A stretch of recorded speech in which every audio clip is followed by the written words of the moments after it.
Greetings and salutations. Welcome to the Anime Lady Podcast, your ultimate hub for all things anime and beyond. Whether you're joining us for the first time or you're a return listener, we're thrilled to have you on board for another exciting dive into our animation and pop culture conversation. This is episode 174 of the Anime Lady Podcast. This topic of this week is to review, catch up on our lives, a bit of news, and plus predictions of the Nintendo Switch 2, perhaps, depending on where the schedule and timing goes for our show. And maybe a bit of discussion of Invincible Season 3 Part 2. But share this episode, bring your friends, and let's make this damn forgettable. All powered by AniMa Weebs Studio. Catch every new episode every week on YouTube. And check out your audio feed wherever you listen to. Without further ado, let's get into our show.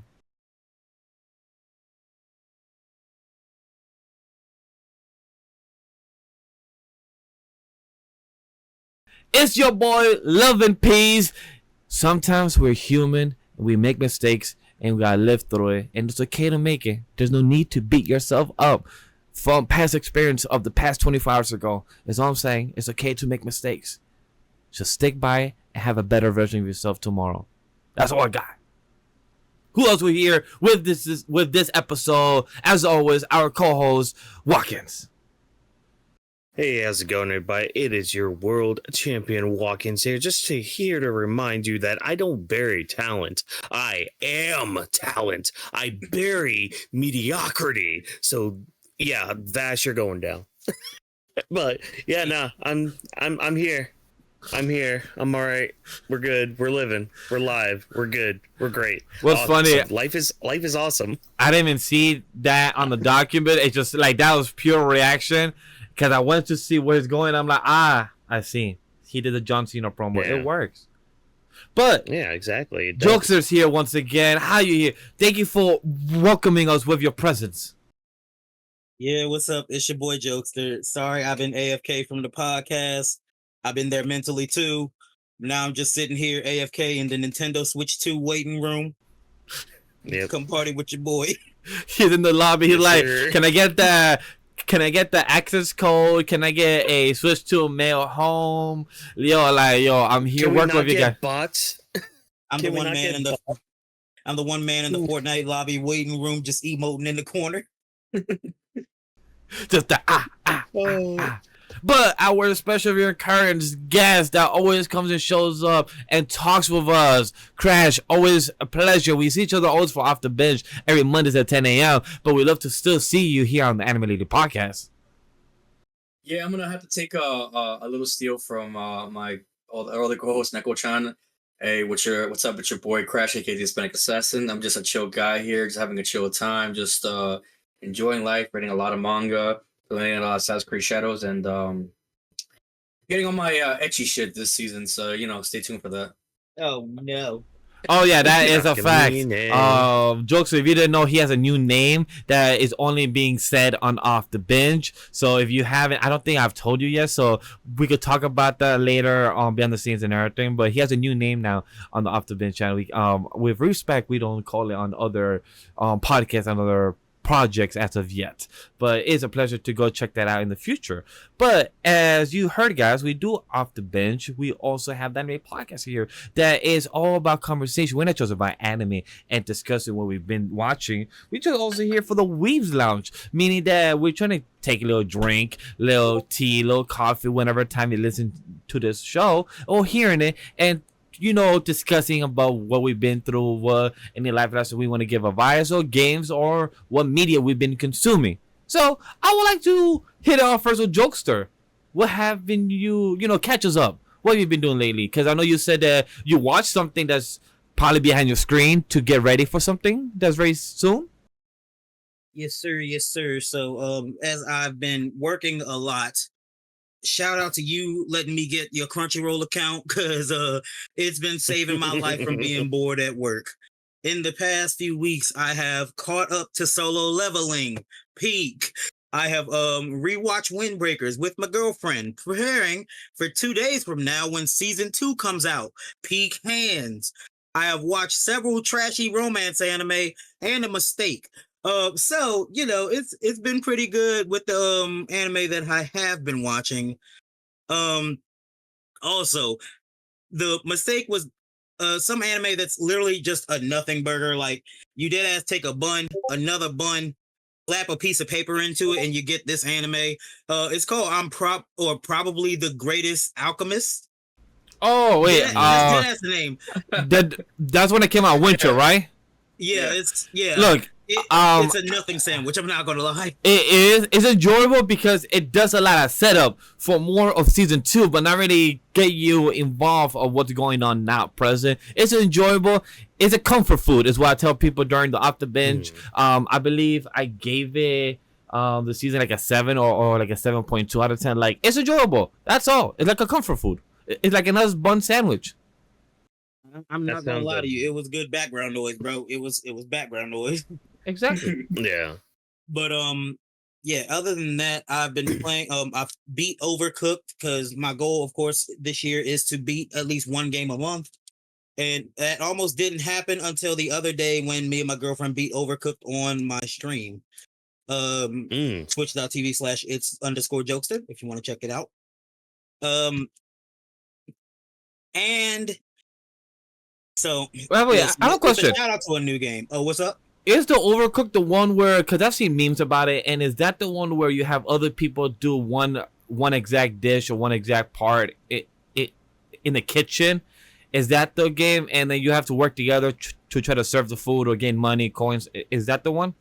That's if they lock you to a certain section. A lot of times it's everybody has to make sure we get these orders out on time, and we're usually getting in each other's way. Ain't that right, Sylvie? You know, the one who wouldn't press the fucking dash button. But I love you, girl. But either way. Dang. Anywho, also, I have to shout this game out. It's a pretty new game, but it's been blowing up because there has to always be like a scary game or a scary but funny game that blows up every year for content creators. This one being Repo. I don't usually play these Heard games. of it. Yeah. I didn't play I played Phasmophobia once and got cussed out because I stayed in the van the entire time. I played Lethal Company once. I was very drunk and it was New Year's Day. Fuck Outlast. And then this came out. And a friend gifted it to me, so I was legally obligated to play it. And I'm not gonna lie, it's definitely the most fun that I've had of any of these, just with how goofy it fucking is. So yeah, big shouts out to Repo and Queen Nova Star for gifting me the game. Fire.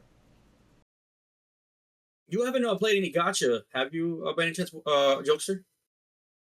Brother man, I have fallen the hell off of gacha games. It's gonna come back around most likely when I'm not at work, because the thing is my phone space is negative, so I don't have the space on my phone to play these at work. Okay. I feel the same because I haven't played Clash Royale. Which, Jokester, there's a commercial of a crossover of wrestling, the WWE with Clash of Clans, which is insane. I never expected that commercial of just Cody Rhodes staring at his phone like, I'm gonna beat them with my clan, and we have Rhea Ripley like in a whole type of gear outfit to looking all type of emo and badass. And I'm like, wow, I haven't played the game like since November or December, Clash of Clans or Clash Royale, but to actually see them in an ad with a crossover WWE, I'm like, damn, if only I was playing and do Weebs of the Ring. I'm like, I could do an ad for them too. Like, we have Weebs of the Ring right there, perfect ad. Clash of Clans, woo. I'm gonna keep it a buck. The fact that Clash of Clans even still exists. That's very true. That's just crazy to me. When I first started playing, there was only Town Hall 7. Whawkins, there's Town Hall fucking 17 now. See, you say that like I know anything about it. So imagine farming. But yeah.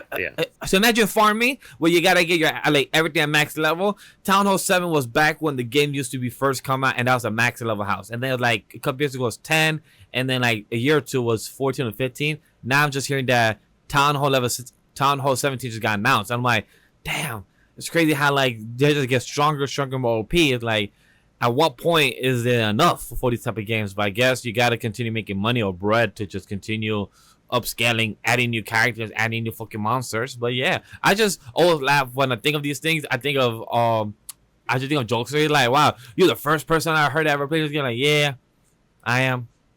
Genuinely is, still is a little high key. I heard somebody mention it on TikTok, and I was like, I dead ass went into the comments. I said, you don't really play, what's in it, Clash Royale? Yeah. He was like, yeah, you're right, I don't. I called that man out real quick. If you search on YouTube, I believe there's a YouTuber I follow is some guy, a YouTuber called like Orange something, and he actually streams Clash Royale, and I believe there is tournaments for Clash Royale. Unless you're making like money. No, there's some type of esports like nationwide, worldwide of esports of Clash Royale. Isn't it like an auto battle kind of game? No, Clash Royale is not AI or like auto. Like you literally put your your characters on it and they attack and you place it. It's like chess, but your chess pieces actually do something. Think about it like Bloons Tower Defense, the 2-player one that I also can't beat my girlfriend in. But other than that, I've been playing Stardew Valley also with her, and that's basically been my last few weeks. But it's just a comfort game. You plan to watch any of the spring season of anime? Like, is there anything you have to discuss? Because, for example, me, Crash, and our other 3 members, Neko, Nate, and Grumman, we did a stream last week when it comes to what we binging for next season. And I believe chat audience was a bit. Yes. Windbreaker is definitely one of them for sure. But the chat was mad because none of us reacted or watched the Windbreaker trailer or the Go-Go or Take the Ranger Reject. And I believe one other anime because we just not caught up. So I just felt bad, like, damn, Windbreaker is watched by Jokester and Whawkins. So if they want to stream, they'll be mad like, yo, you guys better watch this shit. It's just going to be heat. None of us 5 literally watch it. So we're like, yeah, so let's skip it. And then when Ranger Reject goes, we asked about the trailer. We're like, yeah, so I haven't watched it, but I've thought about reading it. And Whawkins was on the stream, but I think he left by then. So he was like, damn, if Whawkins was here, he would have told us, go watch it. And we were like, yeah, so to skip it to the next trailer. I felt bad. But is there another anime that you're looking forward to? Because, Our Particular Diaries is still going on right now with season 2. Right now, I know you was watching episode 25. Did you ever finish it? I forgot where we were at. You were on the season 1 episode 24. You didn't get to watch it because I spoke to you about it, and you told me that you probably got scared I'd spoil you. Oh, it wasn't episode 24. It was like I was at like episode 12 when that happened. I'm pretty sure we're around the 20s now. Oh, okay. But any other animes that you're excited for the spring season, or that's it? I have not been keeping up. I actually need to look at the anime list to see if I'm watching anything. But even so, you know how bad I am with weekly shows. Just as good as I am. Understandable. Also, say some shit about Windbreaker again, bro. Yeah, go ahead. Do you want me to talk about Tokyo Revengers? Oh yeah, I don't want to go with that. Oh yeah, oh wait, yes. I want to get into a fight with you because I'm not going to get into a fight for Powerplex and we get into the Invincible thing. I'm waiting for that. The whole thing I'm waiting for. I'm like, yeah, I believe. I really don't want to start now. I believe during the stream he said that Tokyo Revengers is better than Windbreaker. I know I'm wrong I know I'm wrong. But I 100% am on that. I love Tokyo Revengers a lot more than Windbreaker. You're gonna need a bigger gun. You're gonna need bigger guns, Jokester. Cool. I think that's really cool. I just don't see any substance past it. And then I heard season 2 is like from the manga aspect, it goes downhill. I'm like, oh, bet so I'm not missing out nothing much. Cool. How they gonna finish for season 2? It hasn't come out yet. From the manga readers, from my friends who read the manga, like, oh, like if you haven't caught up with season 1, don't worry about season 2. Like it doesn't hold up to what season 1 was. It's gonna go downhill from here. It's like just starting to watch the background. I'm like, you guys love the show though. Yeah, don't worry about it, Crash. Just watch other stuff. Okay, cool. Say that. I wasn't gonna watch it anyways, but cool. That's the manga readers telling me that, and they're like, skip that shit. I'm like, oh, bet. Yeah, y'all niggas. Hey, sometimes we tripping, but Crash, since you already told us, damn, bro, has a bazooka right here. Like, look, I'm gonna put a bazooka out for you. Choose your words next carefully. But Crash, since you already told us your hate on the train of Windbreaker and everything, what else you been up to? Because I know we have the Assassin's Creed Part 3 going out this Friday on the VOD channel. What else? Talk to us. Yeah, so I've been playing a lot of Assassin's Creed Shadows behind the scenes. I've been loving the game a lot. I haven't had any complaints so far. A lot of clearing the map, the fog of war. Past that, I haven't watched any anime as of yet for the new season. However, I've been on my manga. I've been grinding so hard while reading, catching up on a lot of stuff. And there's this new manga, and for once, it's not ecchi. It's very wholesome. It's very perfect for the for the spring Sure. season if you're looking for something Sure. romantic. Doing a couple of chapters right now, but it's called After Helping Ice Princess from the school, I decided to start as a friend. Long ass title. Yeah, it is a long ass title, but let me hear me out. Word. So you want to defend your long ass titles because of why it's so good, even though you got long ass title? That's crazy. That's crazy. Manga. I didn't Go say ahead, anime. defend it. Excuse you. And it's not isekai. It's Defend it. romance. Okay. Guy saves girl from being molested at a train. She thanks him, and she's very lonely. So she and him start taking the train together to make sure she doesn't fall for no more traps, and they start falling in love with each other. That's pretty much it. Really, really wholesome. They get to learn and build from that. I'll put Zangetsu away then for now. That's For now. the basic of the basics I can explain. It goes more into detail of how they're learning to develop Okay. themselves from their parents, and how they've mentally don't talk to this guy or stay away from men, this and that. And the guy's kind of like, I'm just an average dude, I'm just a chill guy, but I get no girls, so I can't riz her up, but just because of who I am, I'm low-key rizzing her up. That's it. That's your generic anime at manga panel, but it's very wholesome. Every time I hear I'm just a chill guy, I just think of that dumbass dog meme from last year. That's Or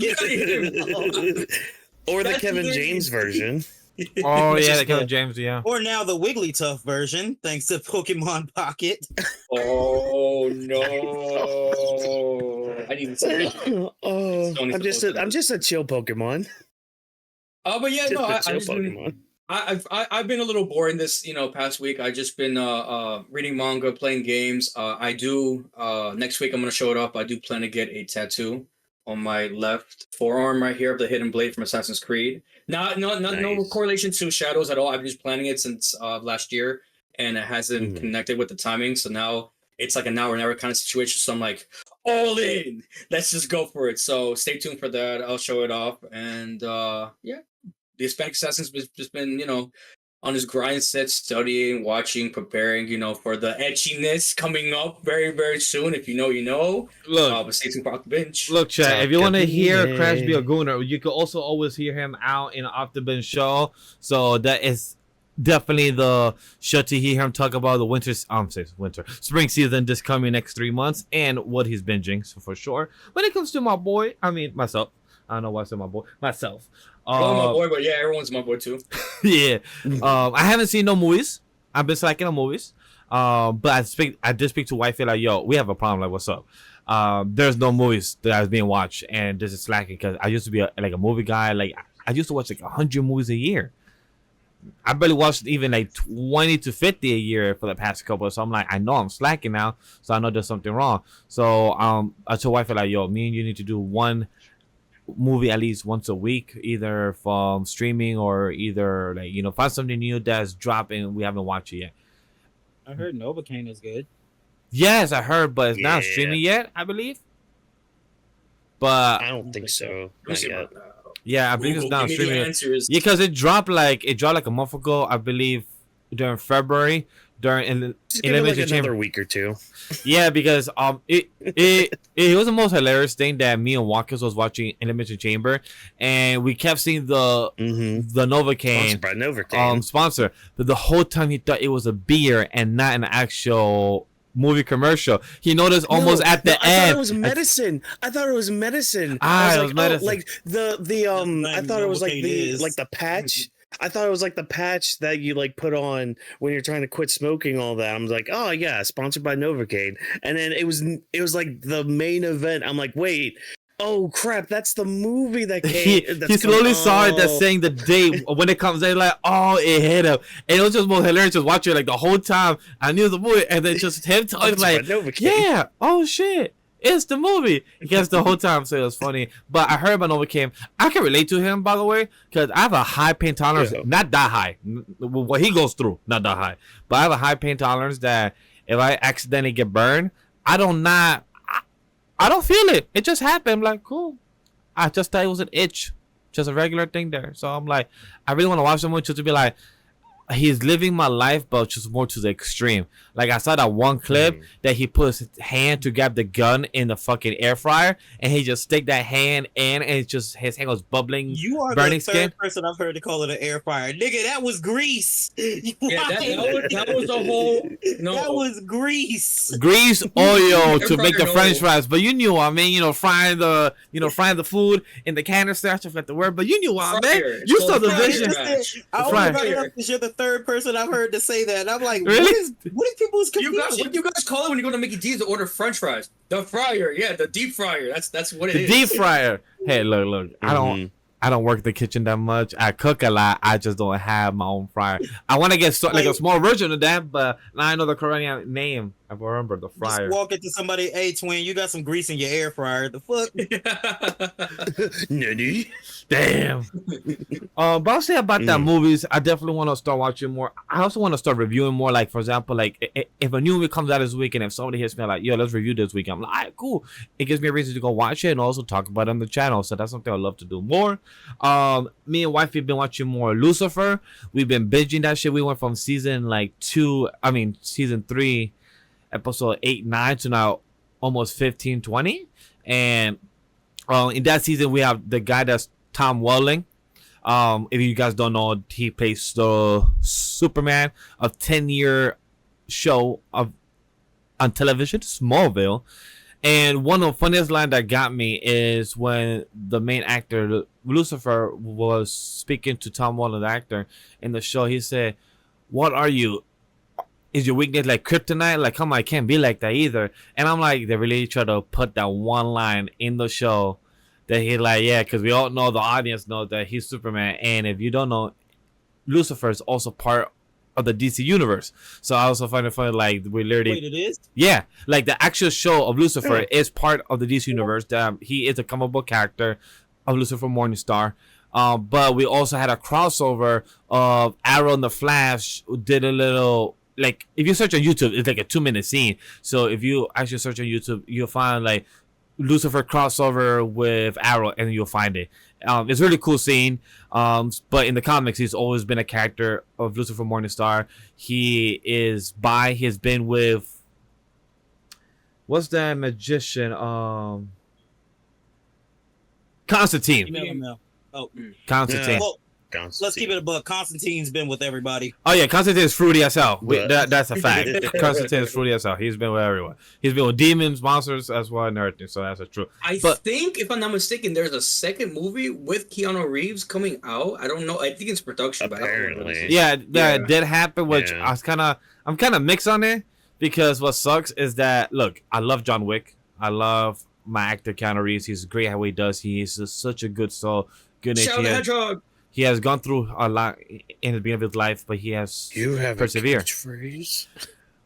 But I'm not that thrilled for Constantine sequel, because the guy that's been in Constantine for the past couple of years, he was a better actor that portrayed Constantine. I don't know his actual name, but he was such a good role for him. And then they had another project for Constantine, but then it got canceled because of the movie of Keanu Reeves is gonna be in production.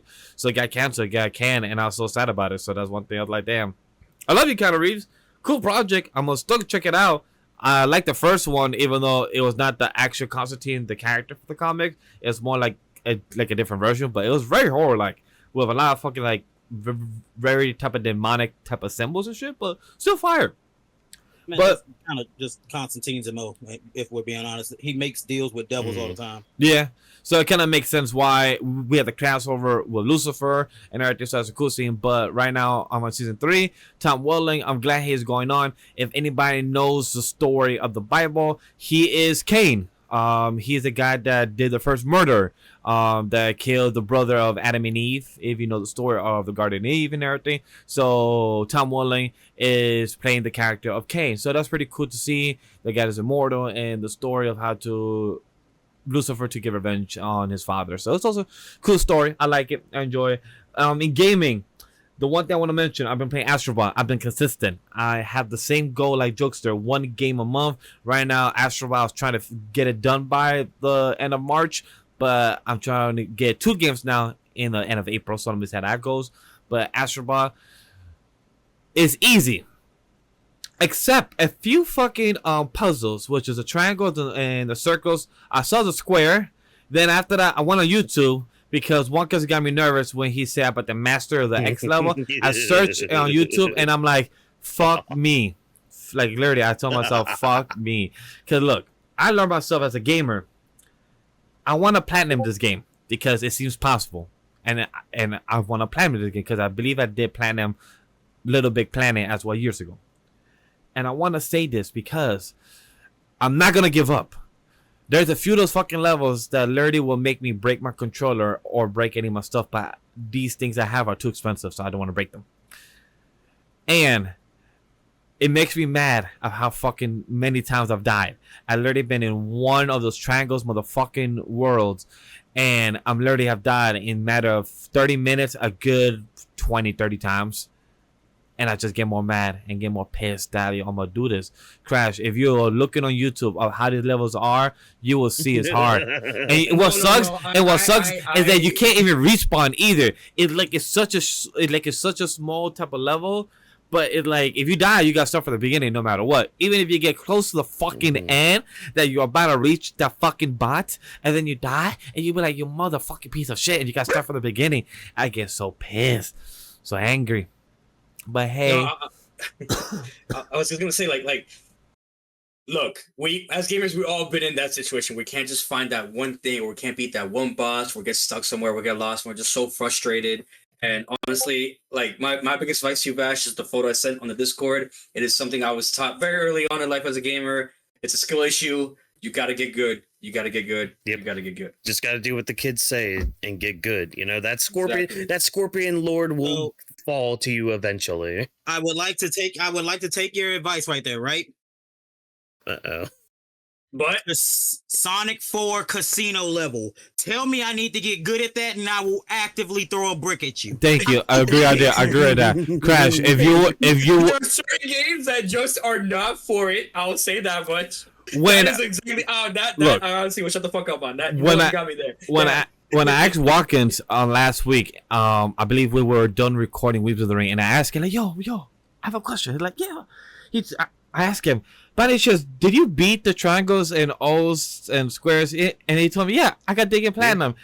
You know, my inner heart, and I got angry, not at him, just knowing that he actually platinum it and knowing that he actually beat the levels I couldn't. And I'm like, and now Crash on it just get good. I'm like, bro, you motherfucker, you don't understand the frustration out of these worlds. Like, just doing them, and you gotta have patience to actually get it. And me knowing as a gamer now, I don't got patience for these fucking shits. Patient. I want to speed roll this shit. I don't know why. I try to be slow, and I can't be slow. The gamer in me just wants to speed roll this shit. Just somehow get it, jump in. You gotta find the patterns, and I'm like, I don't got time for this fucking shit to read the patterns to know left, right, go jump now. And I'm like, no. Yeah, no. So don't worry. Trust me. You need to be patient. Ooh. Yeah, you need to access your inner Wukong and just learn the patterns. You got to learn the enemy. You got to think like the enemy. Therefore, you can destroy the enemy, because then you're like, oh wait, your life actually sucks. Be the crane, Vash. So you're telling me to be the spike that's going back and forth, and I gotta time it right to land on the spike, and also land at the right second after to hit the throwing spiking thing, and then land on him, and then survive without hitting the other spikes on the floor. And I'm like, no, I have a 1 second time for to jump at the right time, land at the right time, and then jump again and avoid the spikes. That is no, it's getting me pissed just even thinking about it. Like, nah. Have you ever played Geometry Dash? The game?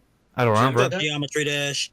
Yeah, if you can't beat that game, you're gonna have a hard problem playing Astrobot. But you're gonna have a bad time. Yeah. Look, I have played Crash Bandicoot, and I've gotten almost everything accomplished in those games, and I've still gotten pissed. It takes time, it takes patience. But as a gamer, I've noticed I don't got the patience. But hey, it seems like I have to learn and improve.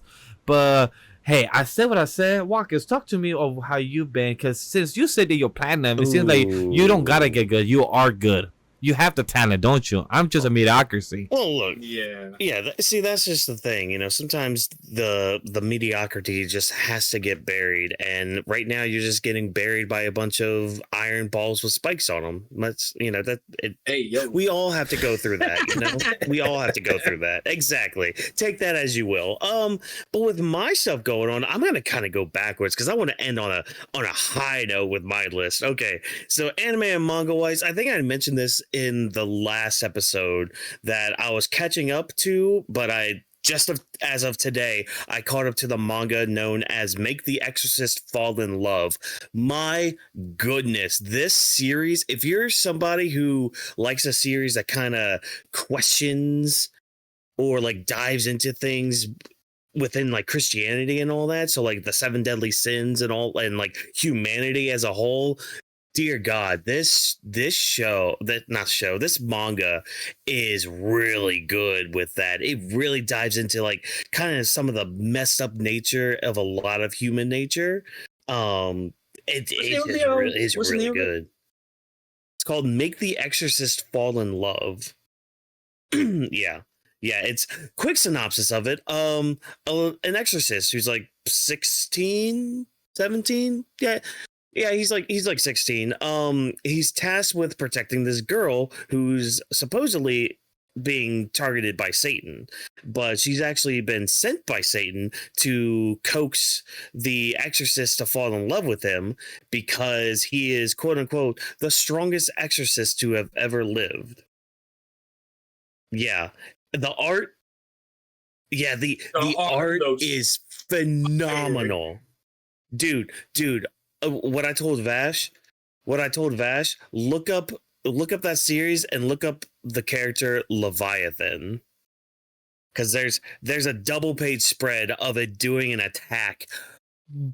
Goodness gracious, the scale of this series, and like some of the character designs are really cool, some of the powers are really cool and all that, but like, yeah, definitely recommend it. It's ongoing right now. It's at today dropped 88. So chapter 88 dropped today. So a fairly quick read with it too. So highly recommend there in terms of manga. What I'm going to read next, it was actually a show that came out this past winter season, that Ranger Isekai that came out. Because my friend Edens has been hyping that up a little bit, saying that it's actually kind of funny, and so I'm probably gonna check that out. Yeah. I'm like, oh, okay, all right, cool, all right, fine. I trust your recommendation. Wow, you chose his recommendation, but not me, who watches like 28 anime per season. Look, he's the one that got me on Mushoku Tensei, and that has gotten me into a big old rabbit hole with that show / light novel series. So I'm about to join you in that rabbit hole very soon. The Red Ranger becomes an adventure in another world. Is really fun. I do recommend it. It's a good enjoyable. Mm-hmm. If you're a Power Rangers fan, a Sentai, or I forgot the Japan name. Oh yeah, Sentai. Super Sentai. Sure. Yes, that's one. Is a Super Sentai. If you're a fan of those and want to see an anime-esque, just a perfect show. Is it perfect? No. Yeah. Does it have its poor type of recap and flashback at the end that does a few times? Yes, but you can just skip those. Other than that, this anime is very good. Yeah. Word.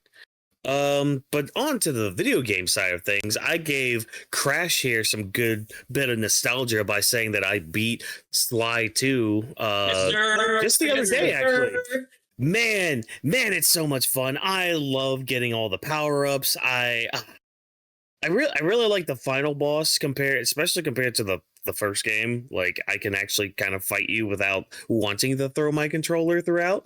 But yeah, man, it's just really good. It's a solid sequel. I will get to Sly 3 eventually. I just got some other things that I have currently started on my path to play a lot of Sony-based platformers and all that. So, like, next on my docket is a very short one called Ratchet Deadlocked. Apparently, this came out still in the PS2 era, and it's basically a lot of like it's very short. Apparently, it's like 7 or 8 hours, and it's basically just a lot of like Coliseum type rounds you do in the game. So it's like, all right, short. I don't have to do all of these challenges. I can just, skate on by, just kind of quick gameplay, cool, neat, awesome. I'm not going to take too much time with it. I also started Assassin's Creed 3. Why? Well, your boy financially right now can't really afford Shadows, and I kind of want that to simmer a little bit because, like I've said, like either off screen or on screen, modern Assassin's Creed is very hit or miss for me. So I'm gonna let it sit and simmer for a bit, see how things go, especially with like reviews and how it sits. But I mean, it might be a purchase later on, or if it ends up being free on PlayStation, hey, even better. And I also restarted Mario Odyssey. It's funny you say that about the of it being free on PlayStation, because a game that actually recently came out, fucking Dragon Age Inquisition. Guess what's in my library? Exactly. That game is basically brand fucking new, and it's already on PlayStation for free. Yeah. Oh, that's crazy. I did see that too.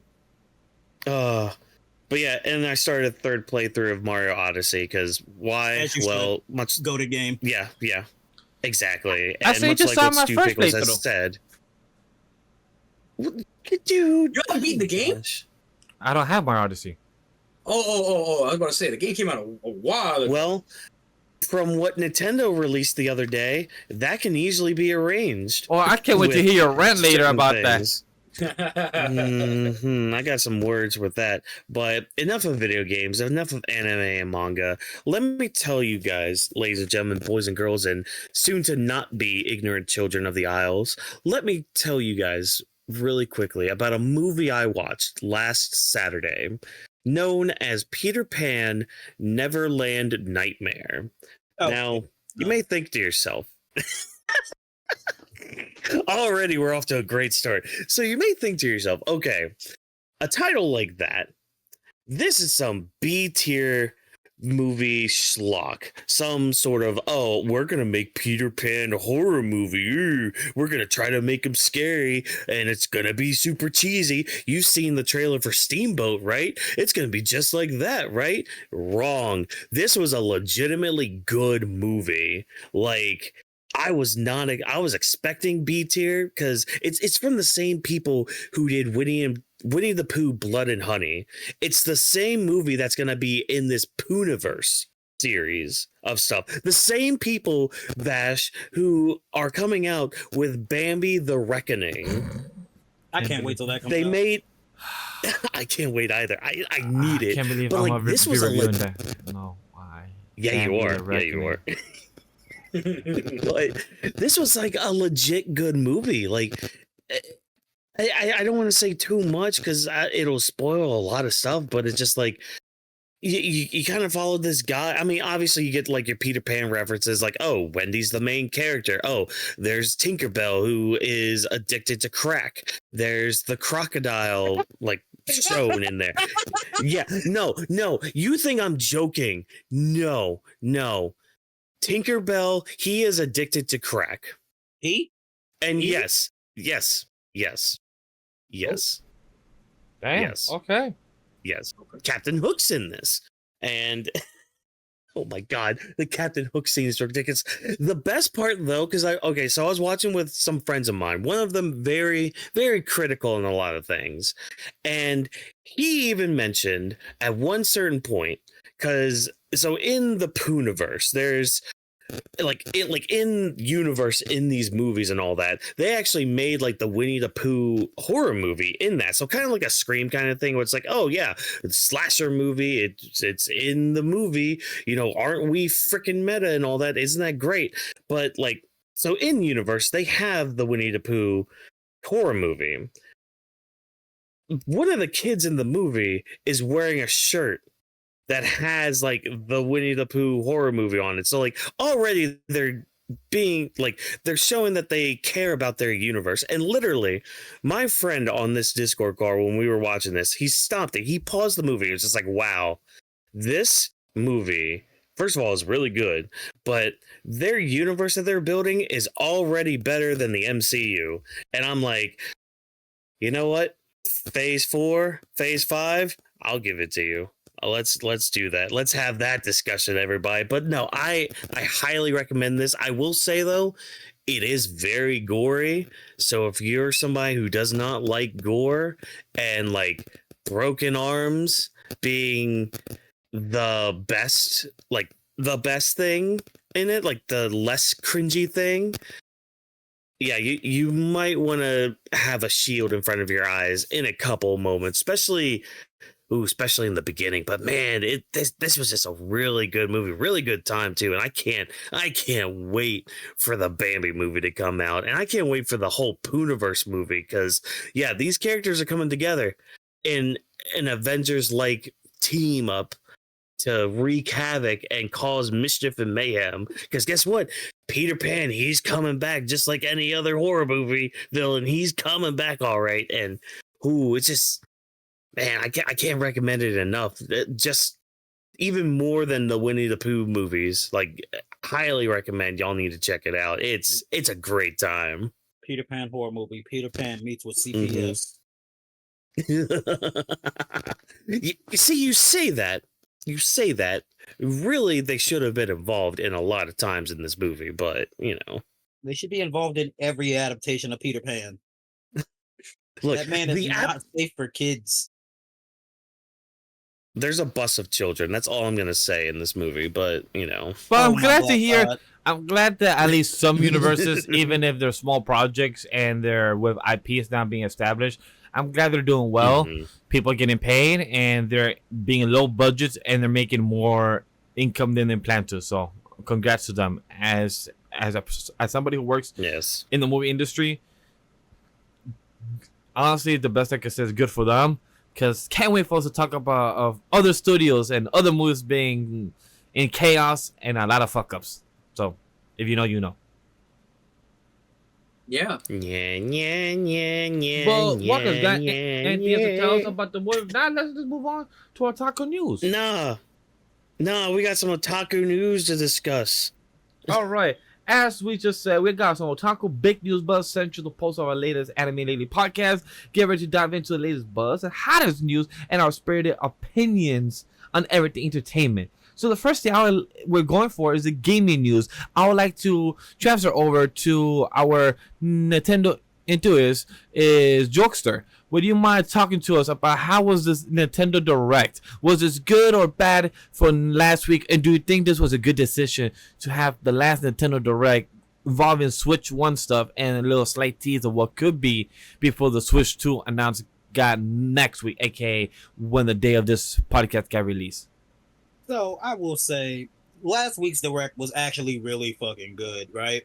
So we got some fan favorite things that people have been wanting for a while, things that we actually genuinely never thought we would get again. Like, nobody at all was expecting, I'm going to just say 3 heavy hitters, right? Tamagotchi Life. A very much fan favorite game, really easy going. I've actually never played it, but I know a lot of friends who fucking love it, and they honestly treat it like The Sims. It's so cute. That's what I should have put as my background instead of Windbreakers. Now that I'm thinking about it, but because there's a certain screenshot in Tamagotchi in the trailer that was fucking hilarious. Okay. Then we got Rhythm Heaven. Nobody saw that shit coming. Yeah. But thanks to TikTok, so many people have been making Rhythm Heaven edits to different songs. So that's how the fandom has stayed alive throughout all the years that we have not heard from Rhythm Heaven. And then one thing that some people were mad, like really pissed about, a lot of people were genuinely happy about. We finally got something other than a fucking JPEG for Metroid Prime 4.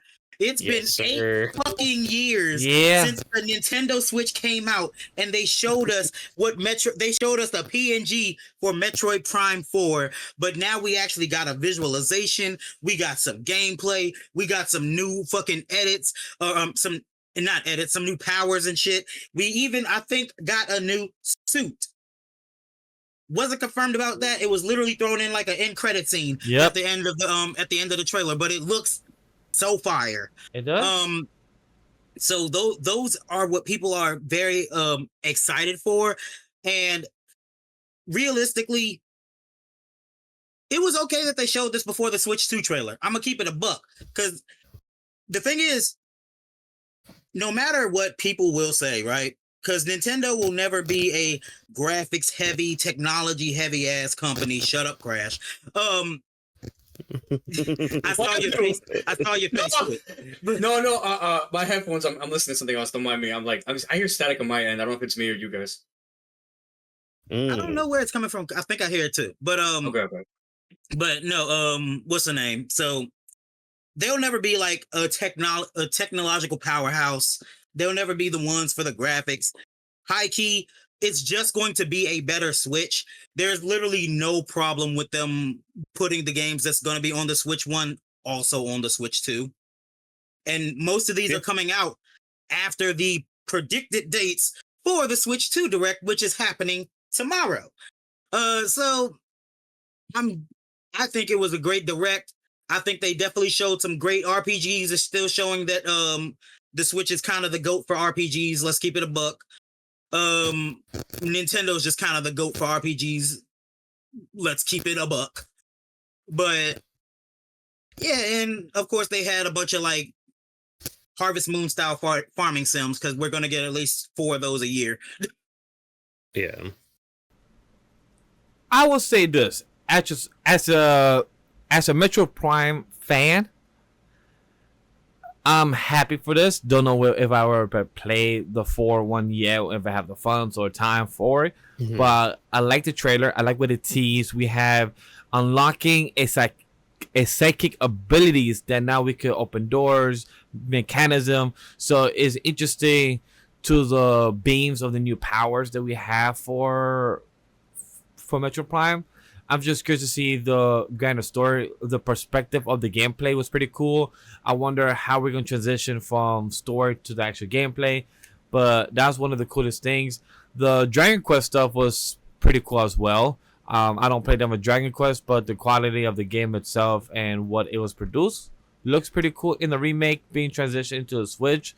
I love how the Switch feels like it's starting to become like a home library of past games from the old consoles being remastered to the Switch, and also for the future Switches, where like Nintendo Switch is trying to catch up to what PlayStation 3 and 4 and 5 has, where you have a library of all the past games and access to now.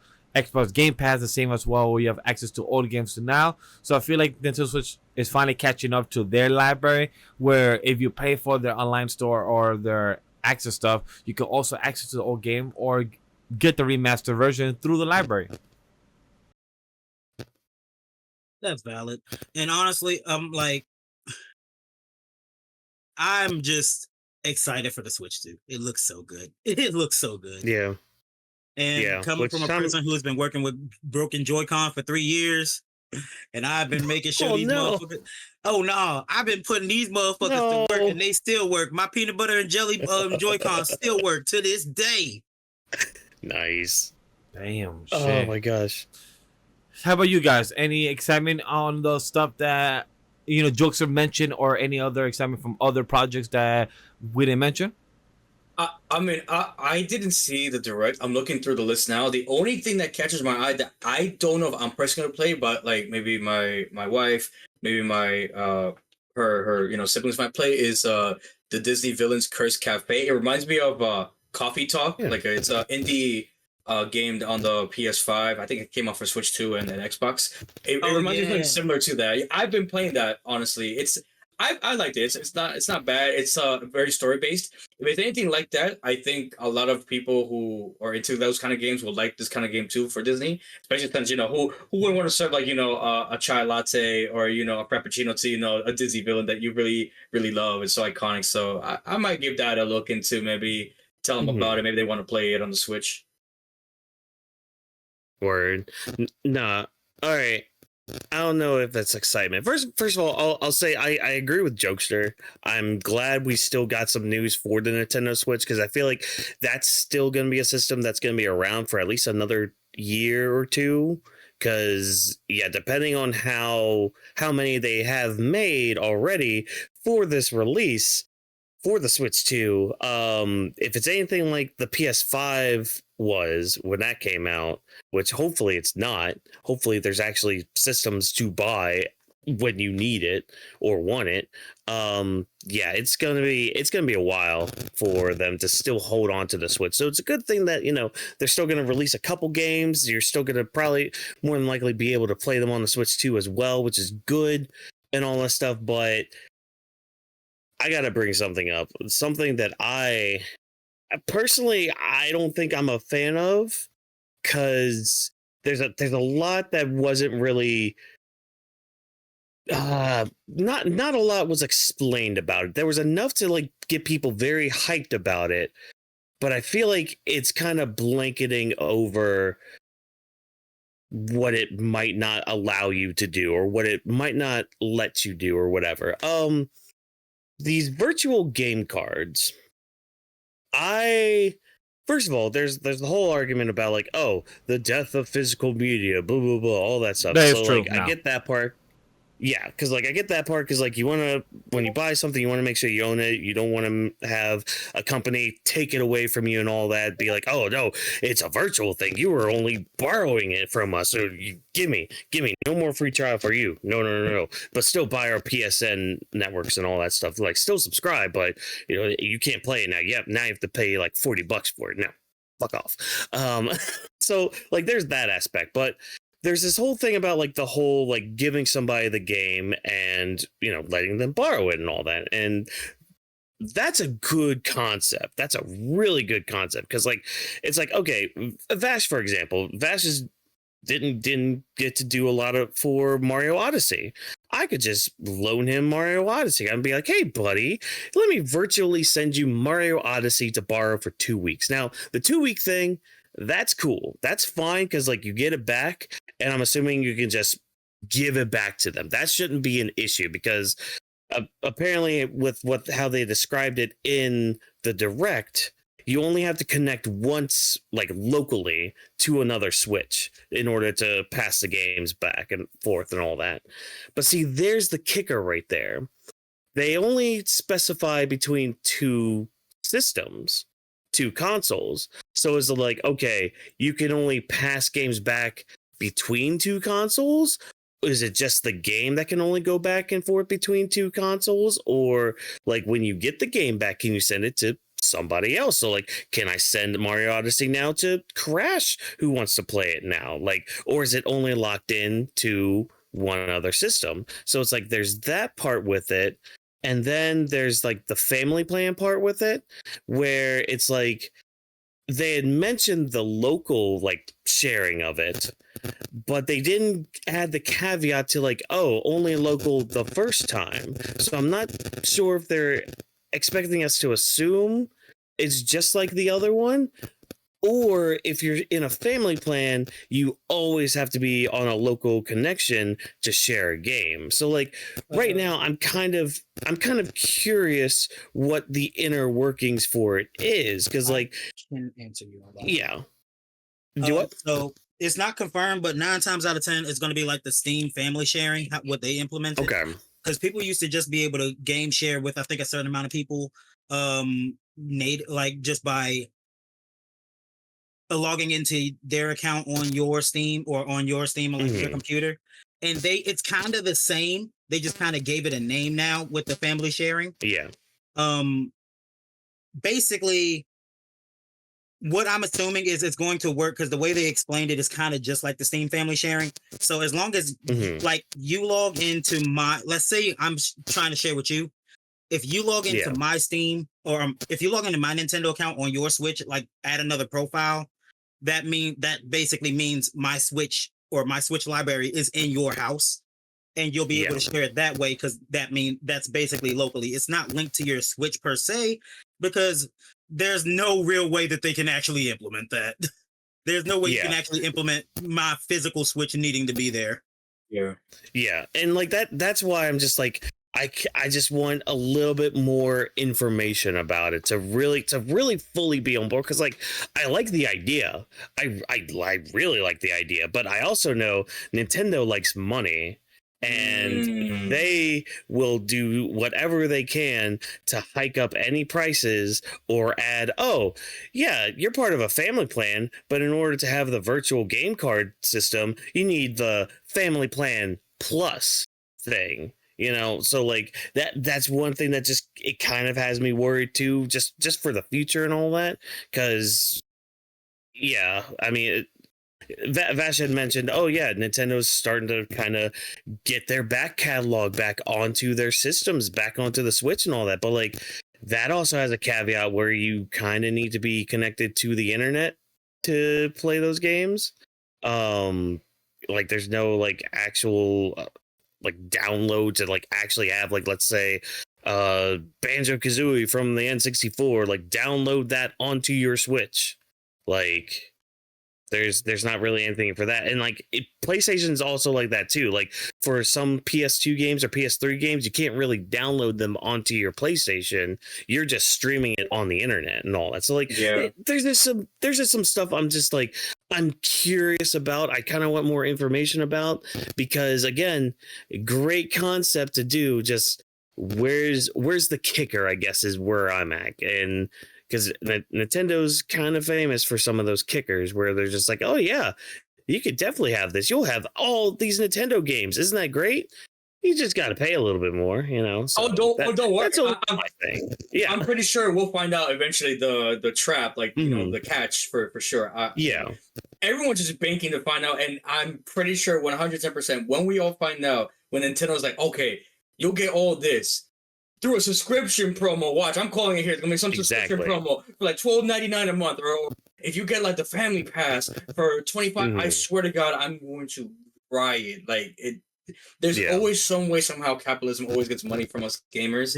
Are we gonna pay for it? Let's keep it a buck. Are we legit gonna pay for it? Most likely, because what choice we have. But damn Nintendo, damn you once more with your capitalism.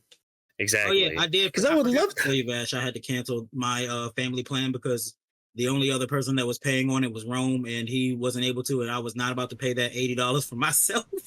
No wonder. Yeah, because I haven't touched my Nintendo Switch since January, so it makes so even if I did jump on, I wouldn't have access to online because I would have not known. I would like, yo, Paul, you still got online? Nah, bro, I canceled that shit months ago. Like, damn, I didn't know. Yeah, if I do end up getting the family plan, it won't be with the all the extra shit afterwards, because I'd still have to. Because the thing is, I'm getting my girlfriend a Switch for her birthday. Ooh, nice. Yeah, I already bought it. It's already at her house. Her roommate's hiding it. She doesn't watch our stuff, does she, by any chance? Huh? I'm about to say, like, surprise, honey. Surprise. She usually watches it with me. Surprise, motherfucker. Okay. Like, rise, like your friend has a present at home. She's like, hey, hey, roommate, I heard that there's a present in this house. She already knows she's hiding it. She already knows she's hiding it. Copy. But I'll be sure. Don't throw yourself under the bus like that, my boy. Like at least make it. I don't know. Like make him a lie, some shit. I don't know. Oh no, trust me, she ain't gonna find out before her birthday. It's in like fucking 13 days now. Do that. She gonna be alright for money. Yeah. Yep. But nah, I just want more. I just want more information, all that stuff. Which we might get tomorrow, because I think tomorrow is supposed to be a 60-minute direct. Yep. So I think we're gonna get a lot of information, and most likely some game drops for the Switch 2. And even though we saw it as evidenced behind Vash's head, we're most likely gonna get the showing for Mario Kart 9. Let me get Double Dash, please. Nintendo, we've been saying this for years. Give me we have not, bro. Double Dash was ass. Double Dash was double ass, bro. I need people to stop pining on Double Dash. Holy shit, we are not friends today. It was not that bad. It was Zangetsu's out again. I like Double Dash. It was fun. I enjoyed it. It was amazing. I loved it. We haven't seen that since then. That I am lunching when I say Double Dash was double ass. but I'm just being honest here. Wii was way better.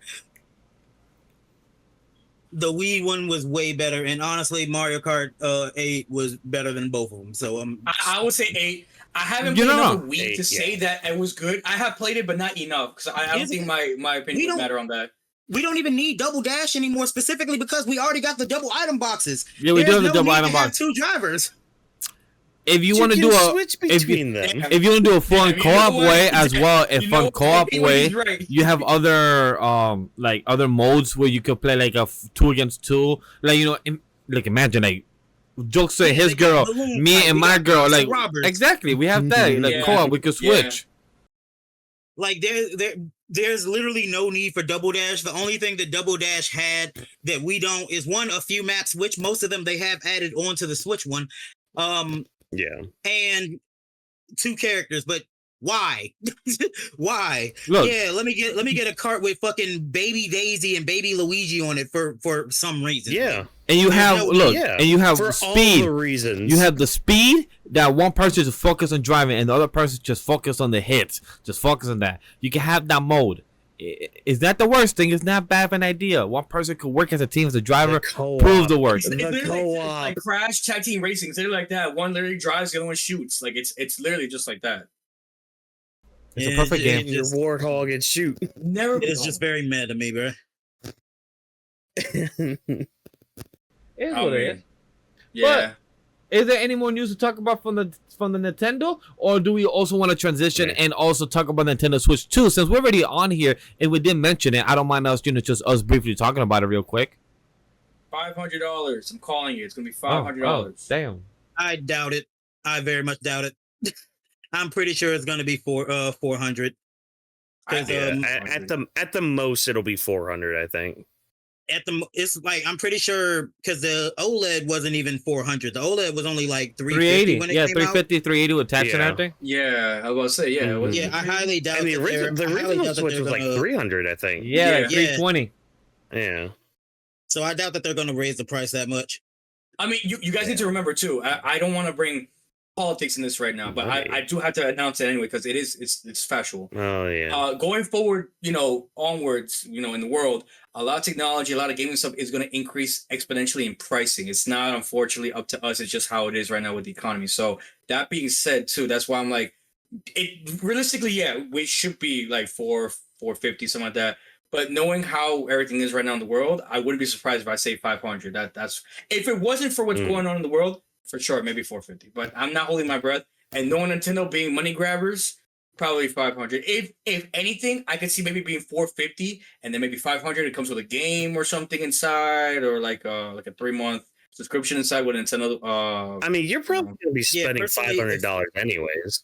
That's what I'm saying. If I was to highball it, I would say 500, or I would say 450, but I highly doubt 500. Because the thing is, they tried that with the Wii U, and we all know how that's. I can't forget that, dude. I would say 500 just because of the gaming included, because they do have bundles. They do have bundles. Like for example, Mario Kart 9. They also have Pokemon Legends ZA could attach to it, so the bundle can make it 500, 520. But I think the game itself will be a 450 flat. Like just the console itself with no extra accessories, 450. If you want to get extra accessories, then that's possible. But it'll be more. It could be also console exclusive, like they have like the different skin on the Nintendo Switch with like a certain game, like Legend of Zelda or Pokemon. That could be 500. Honestly, now that I'm thinking about that. Yeah, I don't think they're really doing that until they because they usually do a Mario Kart 9 or a Mario Kart Switch. Yeah, and then they sometimes have that version. I'm pretty sure they're going to do it for Mario Kart, and then I'm pretty sure they're going to do it for like Metroid whenever that comes out.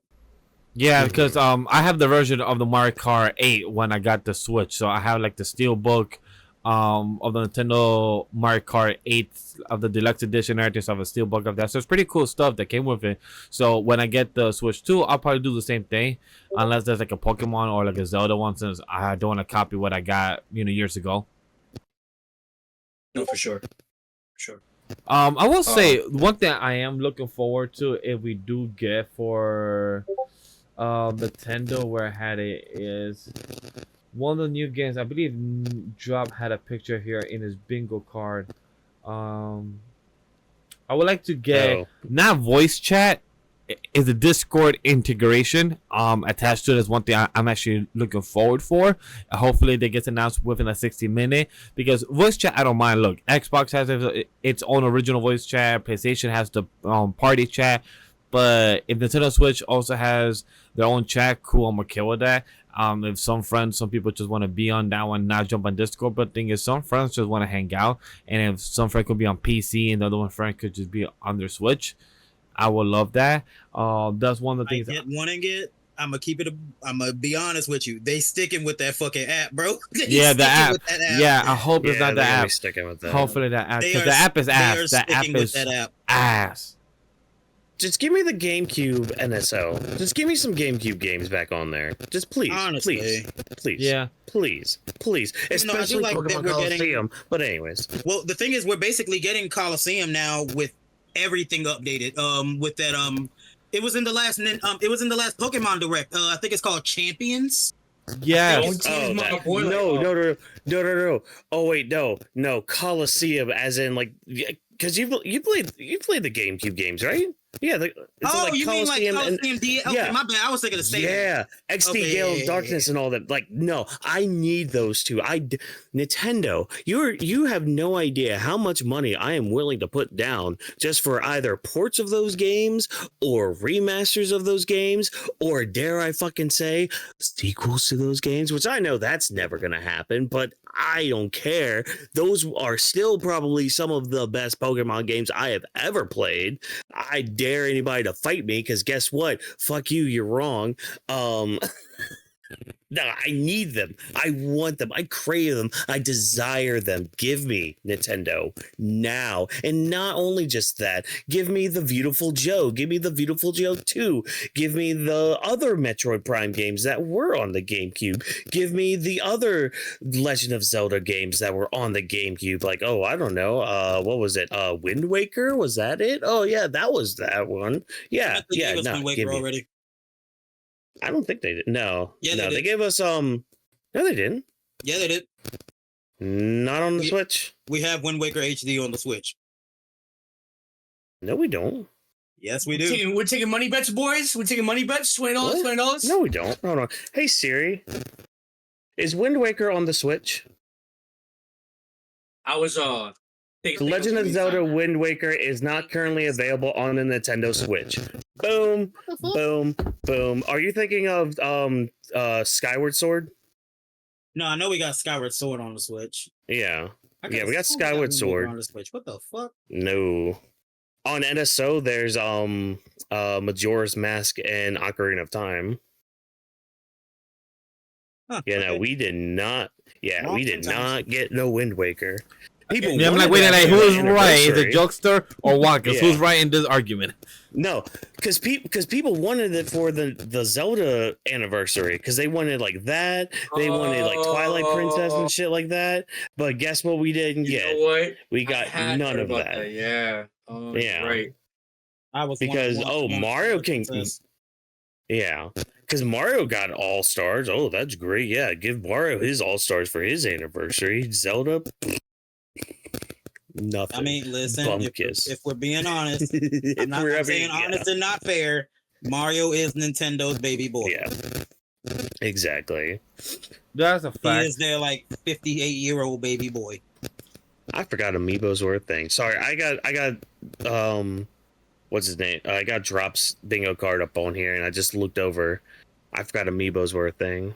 I also forgot Amiibos were a thing.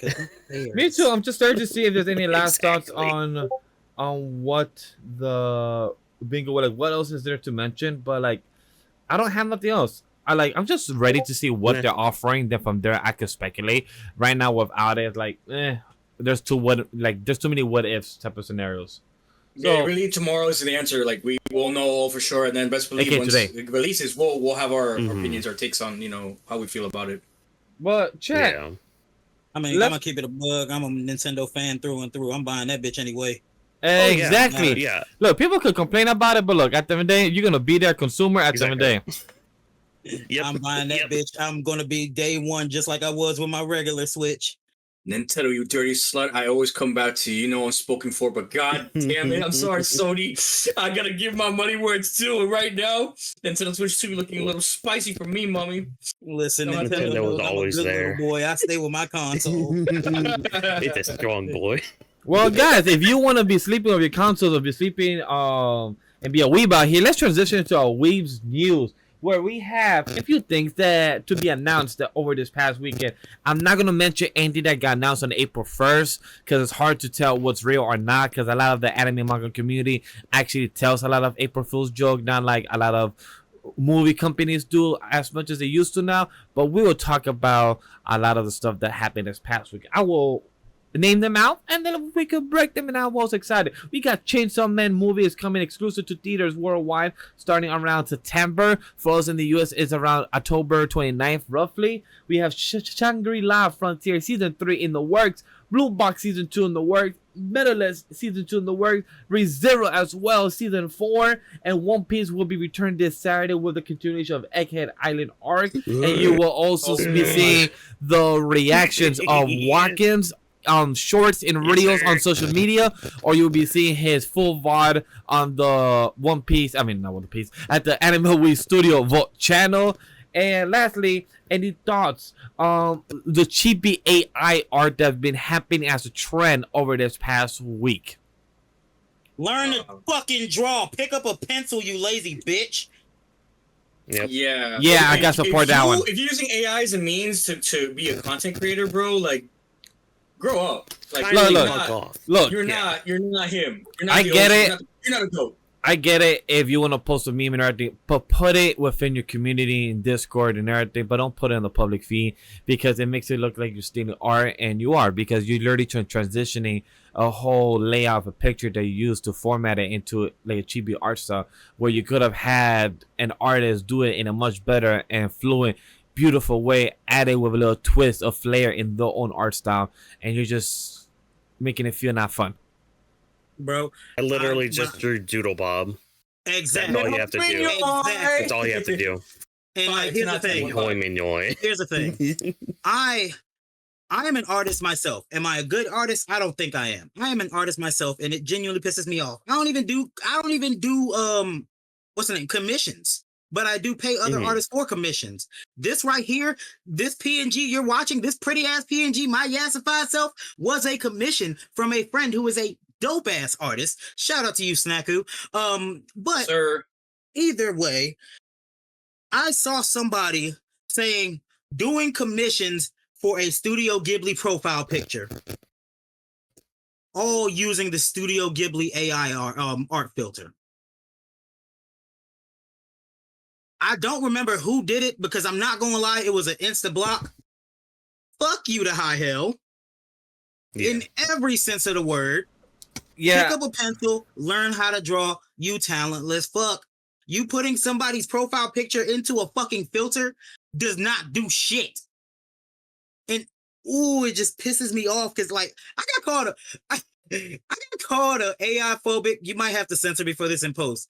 I got called an AI phobic the other day. because what? Yeah. What? So on Twitter, my friend Allie, she is an artist as well. She was posting against AI art, because most of my friends who are artists have been. Some guy was like, AI is way better than this bullshit, blah, blah, blah. I saw that tweet. I believe I saw that tweet. Yeah, I saw that tweet of yours. All I said was your mama. That's all I said. All I said was your mama. And he was like, I'm muting you, you AI phobic. See? And I'm like, oh, okay. How barred do you have to be that you take the easy way out and so call you out on it? Like, seriously, like you just the fact that you can't draw, but then you take the easy way out, and then someone calls you out on it, and you feel so you're like, wow, that's crazy. Here's the thing. AI phobic is the wildest thing I've ever been called, and I've been called genuine slurs. So it's like, I'm wondering, it's still hilarious to me. But, you know, everybody, since I am AI phobic, Who's trying to get with me for a horror movie night? I got iRobot up first. One of my friends said Terminator. You know, if you got some Her's a good one. Yeah, let's have this whole movie night. Yo, Wally. Wally as well. Yeah, Wally got me existential as hell. Let's go. I'm ready to terrify y'all. Look, you guys said it perfectly. I cannot add more thoughts into this rant from you, Jokes in this passionate way, because it is 100%. When it comes to AI, I believe one of the wrestlers that I follow, I believe his name is Sammy Guerra. He posted like a chibi of his life. And I once I saw that tweet, and I'm like, you shouldn't have done this. And I knew once I opened his comment section, it was like, don't do this, Sammy. Why did you do this? A lot of people are going to come at you. And I'm like, yeah, this was bound to happen. Like it's funny within friends. Sure, it's fine. I posted a meme of the chibi art, I believe, in our meme channel or in the forbidden literature, but it was more between us and whoever saw it. Like, and I also kind of like, hey, it's just a funny meme. That's all I'm posting in here. That's all. I hate AI art. I work in the industry. AI, there is more art in the wrestling or other parts in media that's starting to look AI, and I'm starting to not be a fan of it because it's starting to look a bit obvious. So it's starting to be a bit questionable, and I know a lot of people won't say if it is or not in the studios and media, so it's going to be harder and easier to tell depending on the eye of the creator and everything. But the whole AI shit is stupid. When I saw the trend starting, I'm like, people are so easy to follow trends once it starts, like immediately. And if it feels an app, that app made money for a good bit time, and then it's done. It's just a fade. Yeah. It goes in, it goes out. It's the same thing for see you in 2 weeks. Yeah, AI will kill us. Yeah, that too is horrible for that aspect. But without the AI trend, any exciting about the news that we have? We have Medalist, Blue Box, we have Shangri-La Frontier Season 3, we have Medaka, we have a few announcements for new seasons for ReZero new Season 4. Birdhead. With the Birdhead, yes. Yes, that is the one with the Birdhead. To check that out. You will enjoy it. It's very good. Yeah. Good openings as well. Good art style. If you want to read it, really good art. I watched Season 1 up to the second quarter. I just paused it for some reason and then never got back. I read it up to almost 20 to 40 chapters. Very good art as well. They ended off Season 2 of a cliffhanger from a few friends I heard from memory, and our boy Man got Graham. They left in a cliffhanger, and they was a bit annoyed about that, which is good because now it makes you excited for Season 3 whenever it comes out. And I've heard really good things about the manga. Like, a lot of people do hype it up. Yeah, the art style's amazing. So, yeah, it's on pause for me for a while. It's because of God knows what reason. So, hey, maybe I'll pick it back up this week. Who knows? We'll see. There is a dub, so hey, I could switch that on easily. Yeah, the dub is good. Season 1. Yeah, the dub is good. I have heard the dub, so I do recommend it. To Jokester, to you Whawkins, or to the fans that do check it out. Go, please do.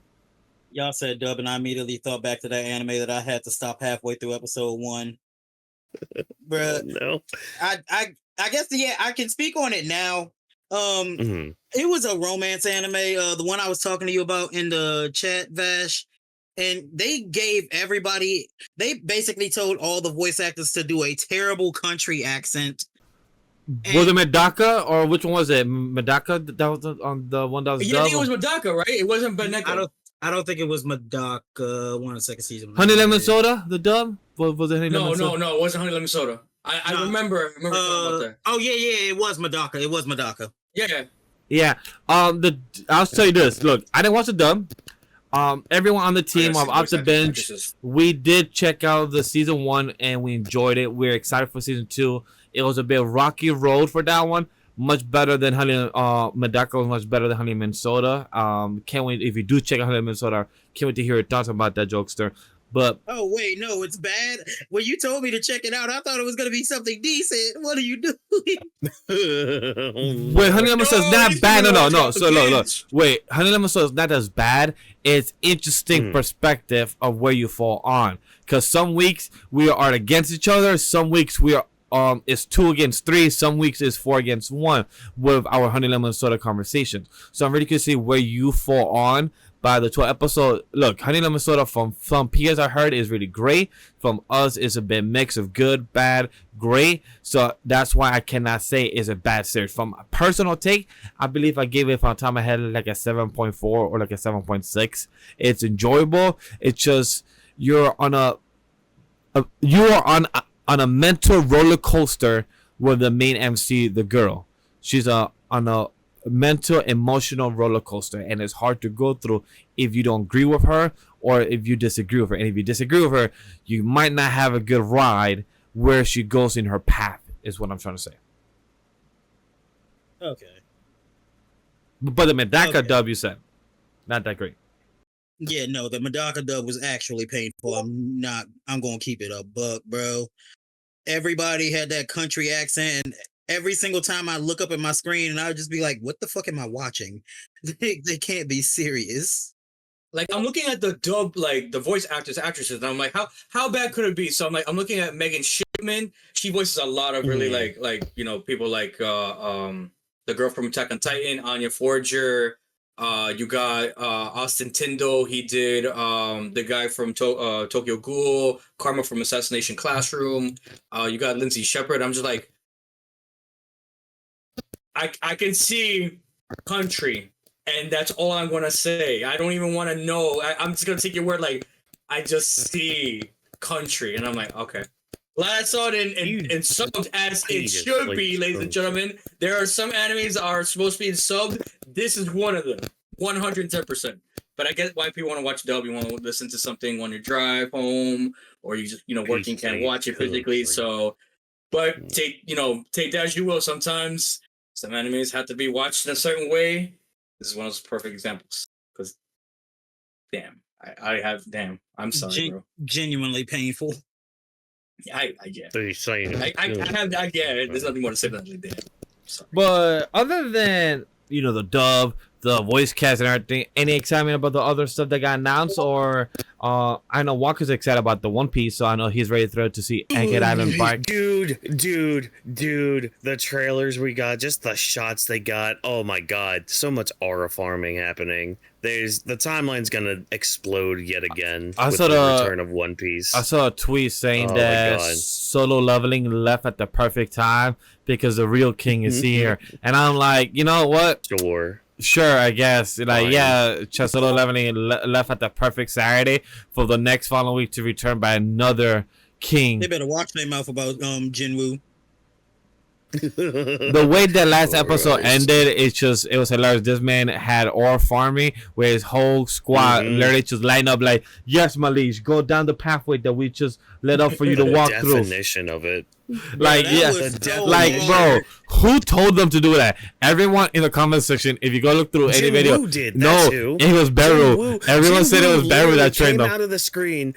Jinwoo literally came out of the screen and told the animators, "Hey guys, you're gonna give me some aura farming at the end of the season. Bet. Okay, great. Oh, you're not going to? Hey, new guy, come over here and take care of them. I'm not gonna say who the new guy is because spoilers for some of y'all who haven't seen season 2 yet. But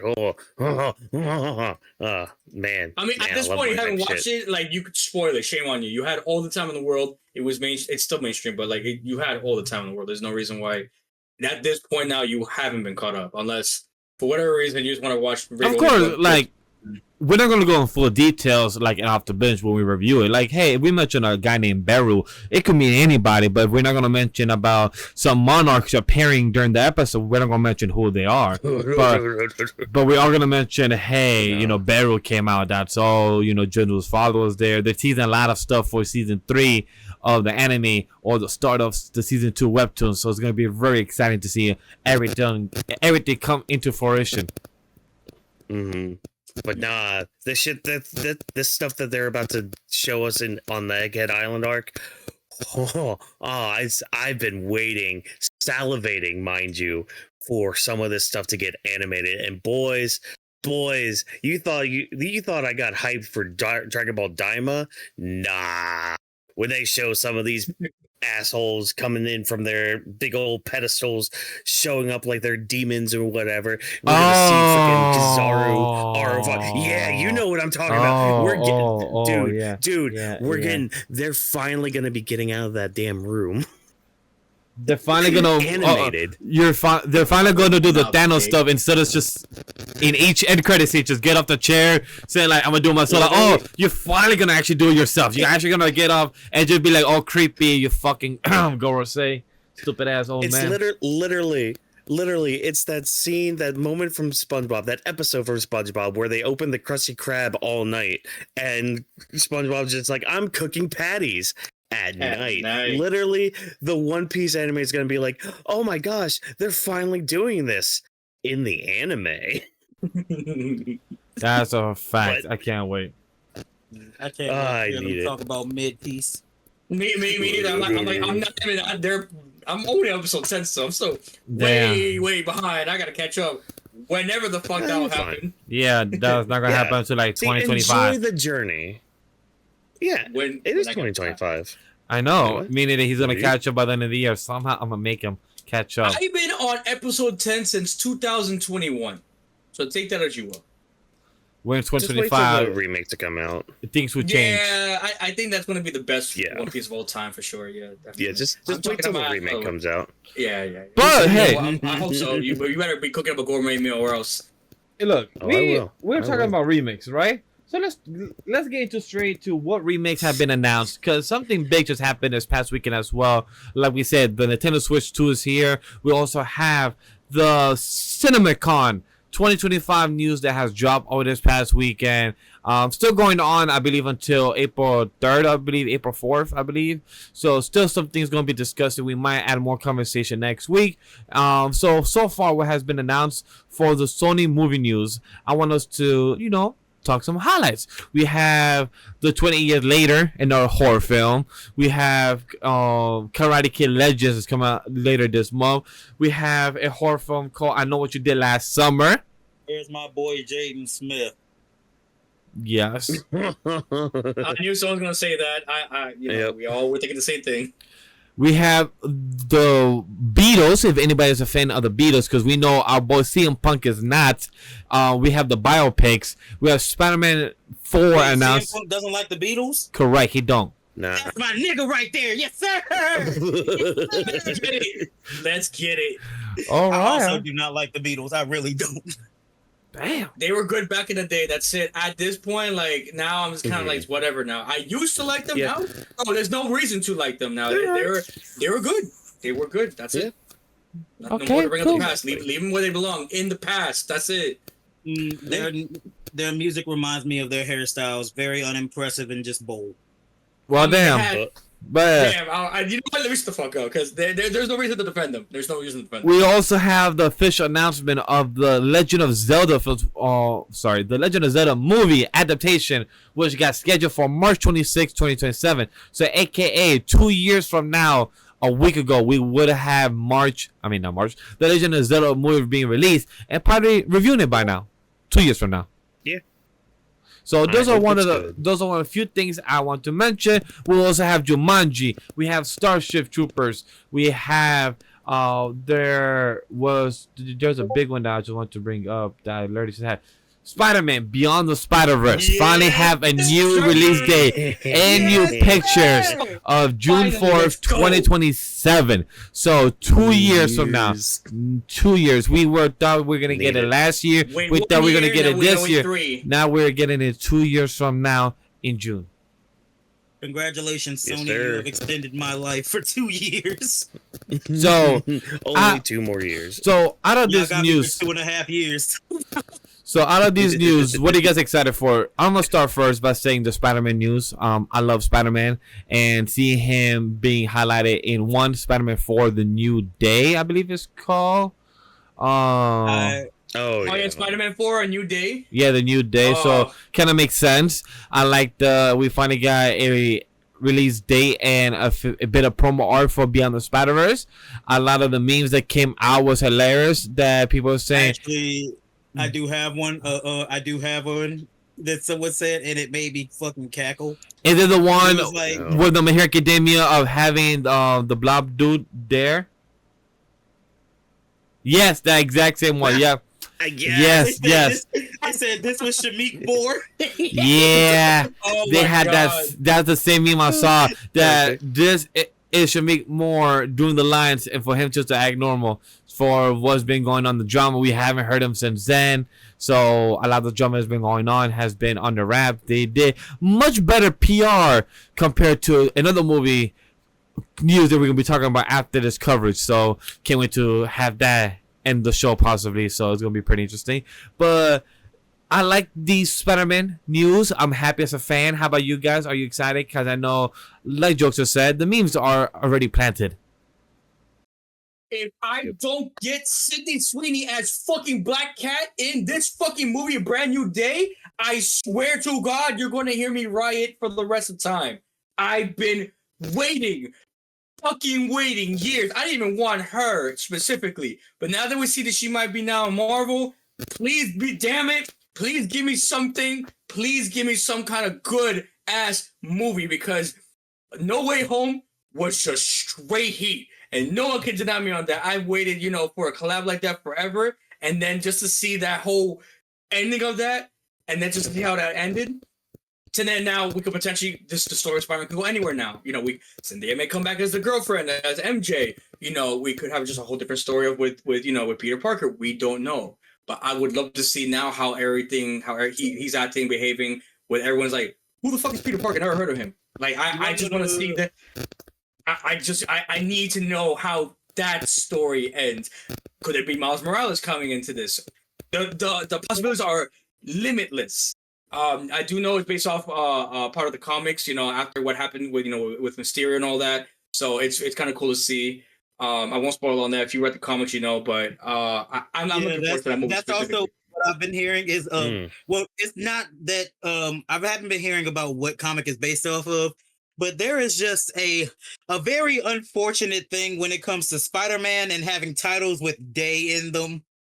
Yeah. There's some very unfortunate storylines that happen whenever there's day in the name. Oh yeah, Homecoming Day was a sad arc for Peter. Not even Homecoming Day. Mainly talking about Spider-Man One More Day. One More Day. I was gonna say that one too. One More Day is a sad one. There's a few more, but it's him and Day in the name are not good friends. One more day. Tell me always something. Look, when it comes to Peter, I'm really excited for this.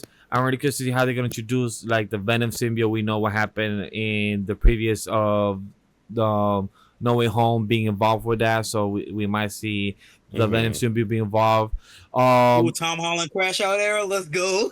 Look, I know I didn't add this in the document, but since it was last week and that's like a whole fucking not really much to discuss, but what I'm talking about is the Marvel news that is connected to the Spider-Man stuff. Meaning, we have like 100 actors roughly announced, or probably a good 50 announced for Avengers Doomsday. A lot of people were upset or like, hey, where's Spider-Man? Why is he not announced for this? Tom Holland. But it's because Doomsday is happening at the same time for Spider-Man 4 is being in the timeline. Logically, it makes sense. But just depending where and what happens with Doomsday and what happens with Spider-Man 4. Because once we have like a story and balance, we know what the execution is. But I'm really curious to see how does this connect, because if Tony Stark truly Robert Downey Jr. version of Doomsday, I would have loved to have seen an interaction, but I'm guessing we're gonna wait for that from Doomsday into Avengers type of sequel wars is what we're most likely gonna get. That's my theory or thoughts about that, because I'm really excited to see where we lead off to with Spider-Man 4, because we're not gonna have any of that interaction. But since he's having his own standalone story, I'm okay with that, and I prefer, since he's been having a lot of other characters involved from the Avengers in his first 3 films, it would be nice his 4th film just like a standalone of just Peter suffering. Little crackpot theory. So just imagine, because wait, do we have a release date for Brand New Day? New Day is, I believe I saw it for, where is it? Is it before or after Spider-Verse? On this. I believe it's Spider-Verse is coming way later. Way later. I think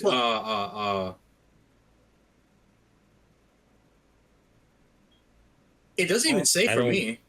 Yeah, that had a date. It only says like the director and Tom Holland, so it could be after. Let's say 2026 film. 2026 film. Oh, 2026. Okay. So my little crackpot theory is over already, but I was just saying if it came after Spider-Verse, because we already know the MCU is low-key canon to the Spider-Verse films. If there was just a little portal to open, we get Miles Morales. He flies through on accident, somehow gets stuck there. Next thing you know, we got Shamik Moore in a Spider-Man costume. We get set up for Civil War 2. I wouldn't mind it. Yo, honestly wouldn't mind it. I wouldn't mind it. That wouldn't be Swinging into theaters summer 2026. So literally next year, crazy. next summer. You know what? I'm getting Spider-Man content 2 years in a row. Technically 3 if we counted that bullshit that nobody here watched. Are you talking about the Disney thing? Because I saw 2 episodes and I slept through literally the first 5 minutes of the 3rd episode. I could not go through it. Star Wars. What was that piece of shit? What do you mean Visions? What you mean Star Wars? I mean, Skeleton Crew was honestly, I don't know how. So what are you taking Visions? No. Skeleton Crew. I don't know how that was more interesting than Spider-Man. I haven't watched this. I can't add any 2 cents on that. That's crazy considering it's modern. I've never thought in my life I would ever say some shit like that, but he's not wrong. Bro, I'm very upset they got a season 2, 3, and 4 because I know they were talking about potentially getting more seasons. He doesn't deserve that. You're doing too much Disney. Shame on you. And we're gonna speak on that. All right, so we spoke about Disney. I mean, not Disney. We spoke about MCU, Marvel. We spoke about that. Anybody excited? So we mentioned The Legend of Zelda live action. The Smash Bros. Cinematic universe. I've been saying this. Yeah. Did you take that Pikachu? We got it. We got the Minecraft movie out this weekend. The Minecraft movie got Mario. We got Sonic. I mean, I'll fight Sonic. You if you ever bring up that damn Minecraft. I'm gonna have to watch it. My girl. Just imagine. Unfortunately. Also, I'm gonna hear a review from you like, yo, this shit was trash. Imagine Jokester coming like, yo, she was actually good. I doubt that. Imagine. No. I'm gonna keep it a buck. I think he's a great actor. There's very few movies with Jason Momoa in them that I've liked. He's great though. Yeah. Yeah, no, I think he's a great actor. I just think he'd be taking some dumbass movie roles. He was good in Fast and Furious. Except for when he did pop into Stunt Double, or I think that was what it was called. Stunt Double. The Ryan Gosling. Oh yeah. Yeah, I know. Yeah, I know which one you're talking about. Or Stunt Double. Stuntman. Yeah. When he appeared in that, I ain't gonna lie, that was fucking hilarious, and that whole movie was amazing. Word. But yeah, I like Jason Momoa. I have not seen many good movies with him yet. He was good. What was the movie I'm talking about? He was good. Jason Momoa. What's the one I was just thinking about? Beekeeper with Jason Statham? No. I don't think he was there. Was he there? Cool, man. It was. I was about to write Jason Statham. Oops. I was about to say because Jason Statham has a movie that coming out soon. It's called Working Man, and that one I'm gonna watch it. It's Jason Statham. Whoa! Wait! I like Jason. You're gonna watch it in theaters. You're gonna watch it at home. If I have the funds, I will watch it in theater just to see a good Jason Statham. But if it's online somewhere, I will watch it. Prefer at home. I'd say watch it at home. I don't think that kind of movie, from what I'm hearing from reviews, and I'm not talking about IGN because I know I posted that on the Discord. Look, with all due respect, when it comes to Jason Statham, anybody reviewing it, they're expecting an Oscar film. They're bugging. This is a Jason Statham, literally paint by numbers. Jason Statham acted film. You cannot fuck this shit up. He literally is a retired SWAT person, retired FBI, CIA, Secret Service person. He's taking a day off, and then he is there at the wrong time, wrong place, and then he gets involved. He helps them out. He searches a person. He goes on a climax, and then he fights them. He destroys the building, and then that's what happens. That's literally Jason Statham movie. Transporters, all of his films are like that. Can I say a potential wrong opinion? What's up? Jason Statham is white Denzel Washington. Yeah, I'm okay. That's fine. I don't think I see it. Yeah, I see it. I see it. I see it. I see it. No. See, like what Vash just said, it's a lot like walking into a live action Disney movie expecting Disney magic. Where's the magic though? We've been Exactly. talking about it. Let's go ahead. Exactly. Let's go ahead and rip this band. Exactly. Let's go into we have been putting this piece of shit off for far too long. I am tired of it. Let's get into this bullshit. So I guess we have nothing else to talk about. Resident Evil, Jenna Ortega being Clara in the Sun, Jumanji 3. All right. No. All right. So Walker, transition us. Talk to us. Oh my god, this bullshit. All right, first of all, we're Snow White, live action Snow White gets announced. Cool, neat, awesome, fantastic. Rachel Zegler gets cast as Snow White. Fine, whatever. It's whatever, fine. But oh my gosh, and with Gal Gadot, let's not forget the girl. I will forget Gal Gadot because she fucking sucks. Anyways, so yeah, Why everybody hate Gal Gadot? I personally don't. Because she sucks as an actor. She is a horrible actor. Kal-El, no. She was Wonder Woman. I need the apple. Gal Gadot is how you can spell her name. Her singing during the pandemic, I will say, was so fucking bad. Like there was no reason to sing the she song. Sings. Yes, she sings in Snow White, and it's horrible. Oh, God. I didn't hear it. Oh, why am I defending the most trash people this fucking week? She was Wonder Woman? Yeah. Gal Gadot was Wonder Woman. Great. So great first movie, I would say. Okay, climax ending fight, but Wonder Woman 1984 was trash. It was a very disappointing. It was a very disappointing. Pedro Pascal was amazing as an actor, but in that movie he was too extra in it, and he was more of a Pedro Pascal. He had to carry it. Yeah, he did.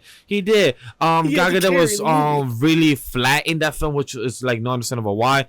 But let's continue about our spicy talk. No, so fine. Rachel Zegler's Snow White, cool, neat, whatever. Gal Gadot, hey, maybe she can actually emote. Maybe she can actually try. No, she doesn't. Not from what I've heard. That's whatever. But oh my gosh, when you start looking at some of the controversial shit that goes on with this, like I'm looking at the screenshot you had. Thank you, Vash, for putting this into our notes. A little screenshot here, because man, it's some shit. Mainly starting with Mr. Peter Dinklage, who had a bunch of criticisms regarding Snow White and the Seven Dwarves, because hey, that's offensive apparently, but that's besides the point. I'm not here to say, it's not offensive, whatever.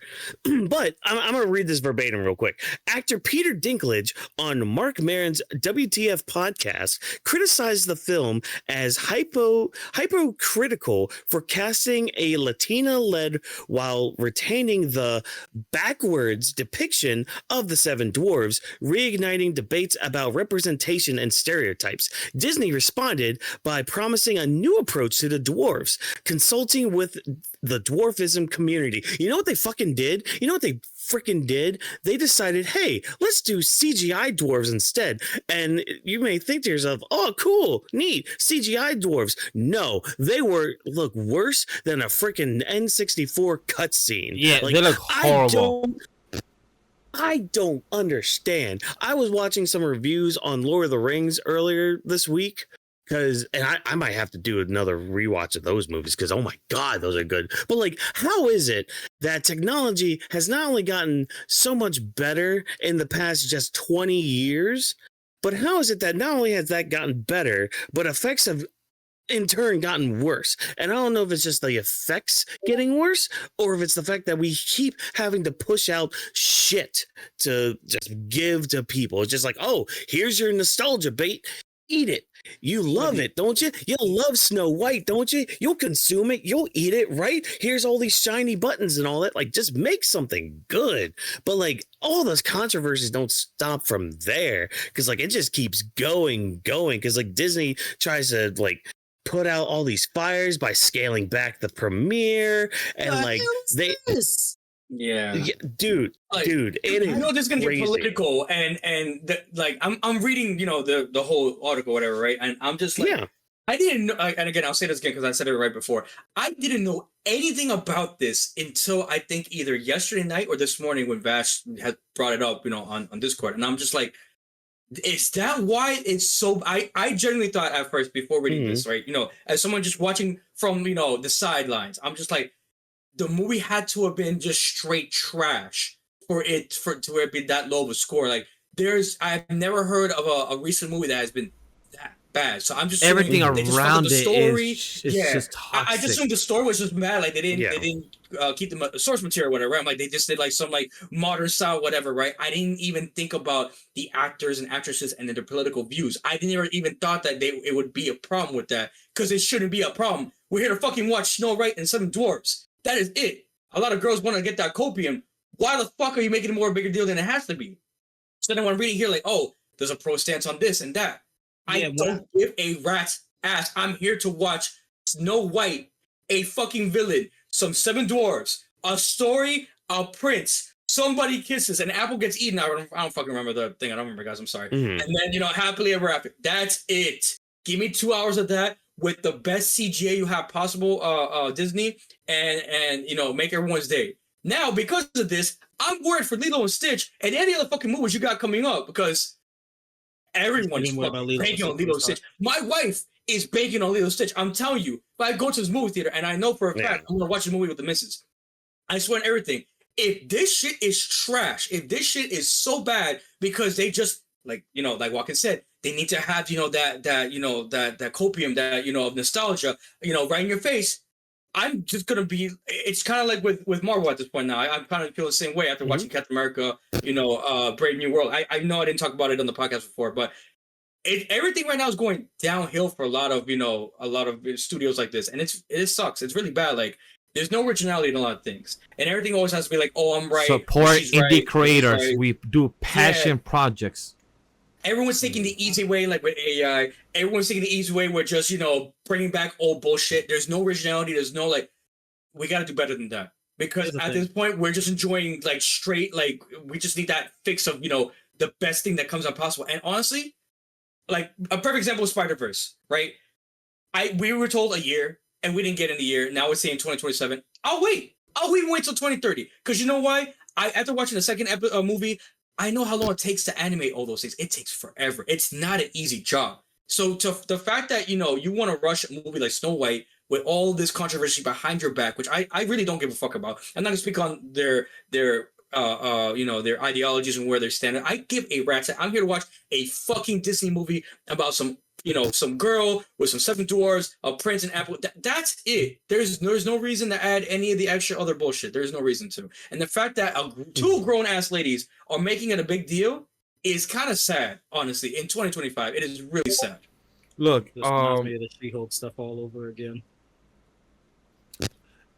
It's a tough position, because as somebody who also works in the entertainment industry, and like myself, like Whawkins, we also want to interview people like wrestlers and have a a one-on-one talk show with them, just hear about them. Also, one of the content creators, her name is Wheezy, also say, hey, I would love to do a podcast that's not just about wrestling, it's about all other content. And there's always a time and place for these things. When I, as an interviewer, am out doing press junkets, and I'm gonna ask this person that's coming down to talk about her movies or show, but then she heads a whole tangent about Israel or the Palestine stuff, and this is her chance to do a little pro politics or talk about why the movie, the original story of Snow White, where the girl got raped, or the Seven Dwarfs, or this. I'm like, bitch, just ain't the time. I came here to promote your movie. You promoted your movie. Her calling Prince Charming a stalker, or whatever the prince's name was, her calling him a stalker was just like, oh yeah, the stretch of the fucking century for me. I didn't understand it, and I low-key still don't. And plus, the way her body language just does the press is like the way she says it, like she wants the movie, her job to fail, knowing that this is literally your work. Your job is to talk about the movie, promoting it at the press junket. This is what it's called. I've done 2 or 3 press junkets in my life, and I have experience of watching other as a shadow, like 5 or 10, and I have seen the pros and the good stuff. And her doing this as an actor. As an actress, you as an interviewer would be like, you are stupid, you are messing yourself up. The person doing the interview, they didn't do nothing wrong. Their job was being told by the social media manager or the people of the studio, being told like, so these type of questions you ask. If you look, search online, anything, they never ask, hey, what are your politics about Trump right now? What are your politics of the Palestine stuff? No, this is not the time for this. This is the time, hey, so what is your goal by the Snow White? And she just does a whole tangent like, yeah, the press was talking back then, the 7 Dwarfs, this, it was not great. Oh, the Apple, oh, the Witch. I'm like, ma'am, you're fucking yourself up for future jobs. In our line of work, sucks to say, our social media makes a presence. Anybody that's a content creator or anybody that works in the entertainment industry as an actor, producer, director, your social media count makes you problematic or makes you helpful in where you're going to get hired. That's what it is in some jobs, and it sucks. And that's the worst thing. But tell me, Crash, because it looks like you gave yourself like a reaction that you read something that's like a piece of trash. Oh my God! Look, I don't mean to talk shit about anybody, but I just found something. No, do it. Okay. Do it. Educate. I'm just looking up like her, right? Because I just want to. I don't know enough about her, right? But I'm looking at her. I'm like, oh, okay, Palpatine. I'm like, oh, she's pretty young for an actress, and I'm just like, what the fuck did Disney see in her that was like, yeah, that has to be Snow White. I don't know enough about that, right? So get down, like, okay, born in New Jersey, makes a lot of sense. Education, went to Immaculate Conception High School. I'm like, what the fuck kind of high school did you go to? Yeah, bro, like, I'm sorry, I went to I'm not gonna say where high school I went to, but for those who know where school I went to, it wasn't, it was okay.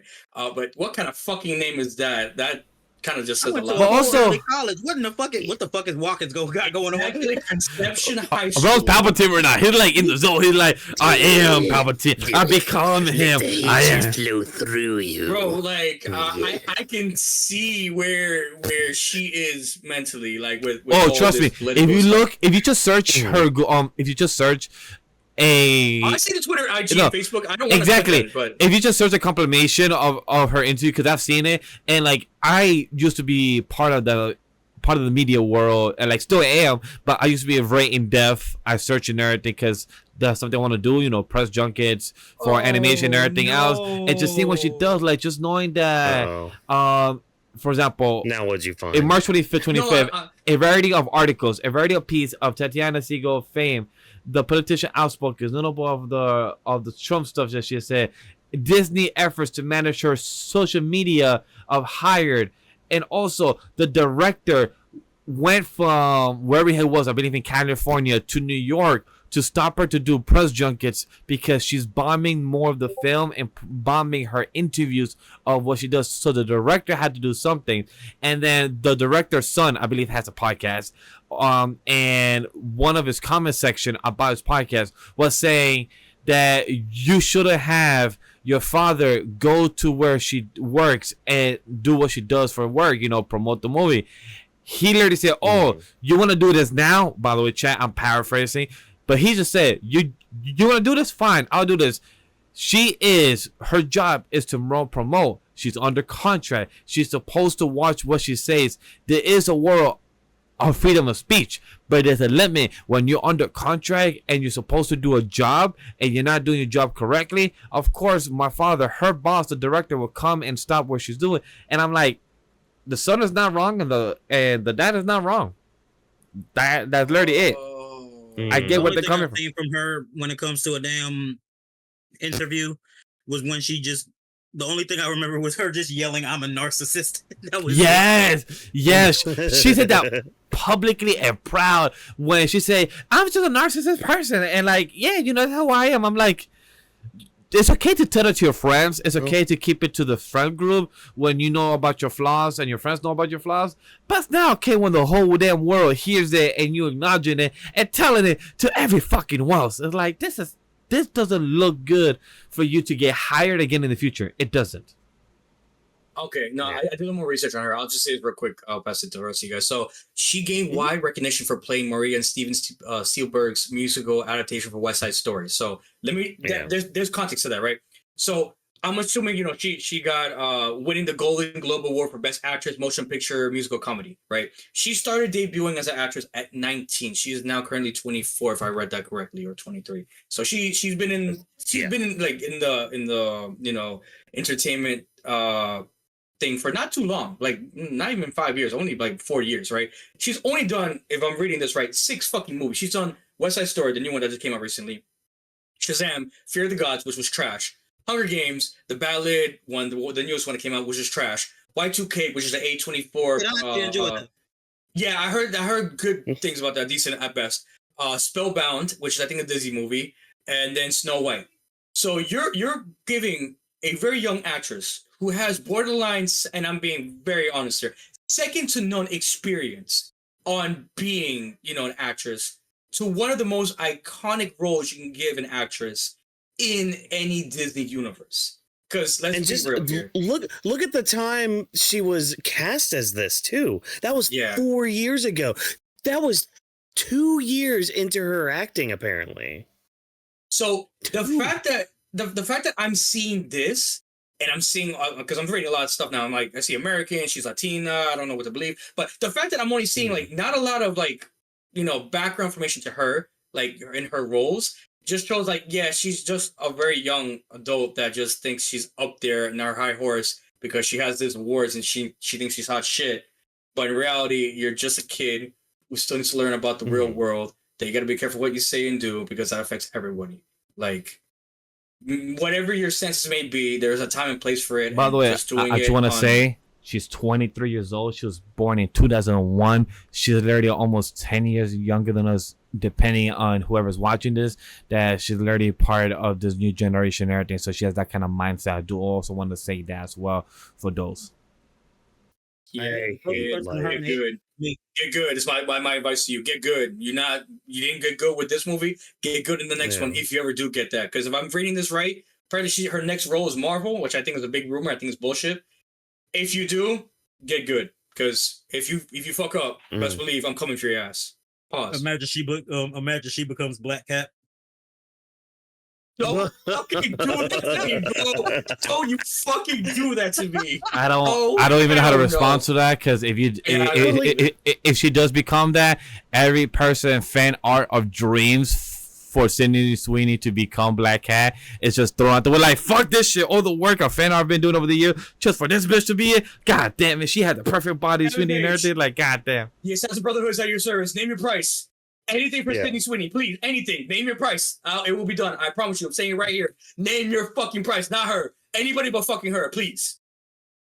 But here's the crazy part with it too. So like we hit at the inexperienced actress. What about some of the experienced actors and actresses in this movie? Like, I don't know, Mr. Peter Dinklage here, kind of ruining roles for people. Because like, okay, so when you look at the movie, there's also a cast of these bandits. There were 7 bandits that are part of like the Princess team and all that. And from like the couple reviews I've read and watched of the movie, they're written in a way where it's like, what would have been, you guys seem kind of like, 7 dwarves a little bit.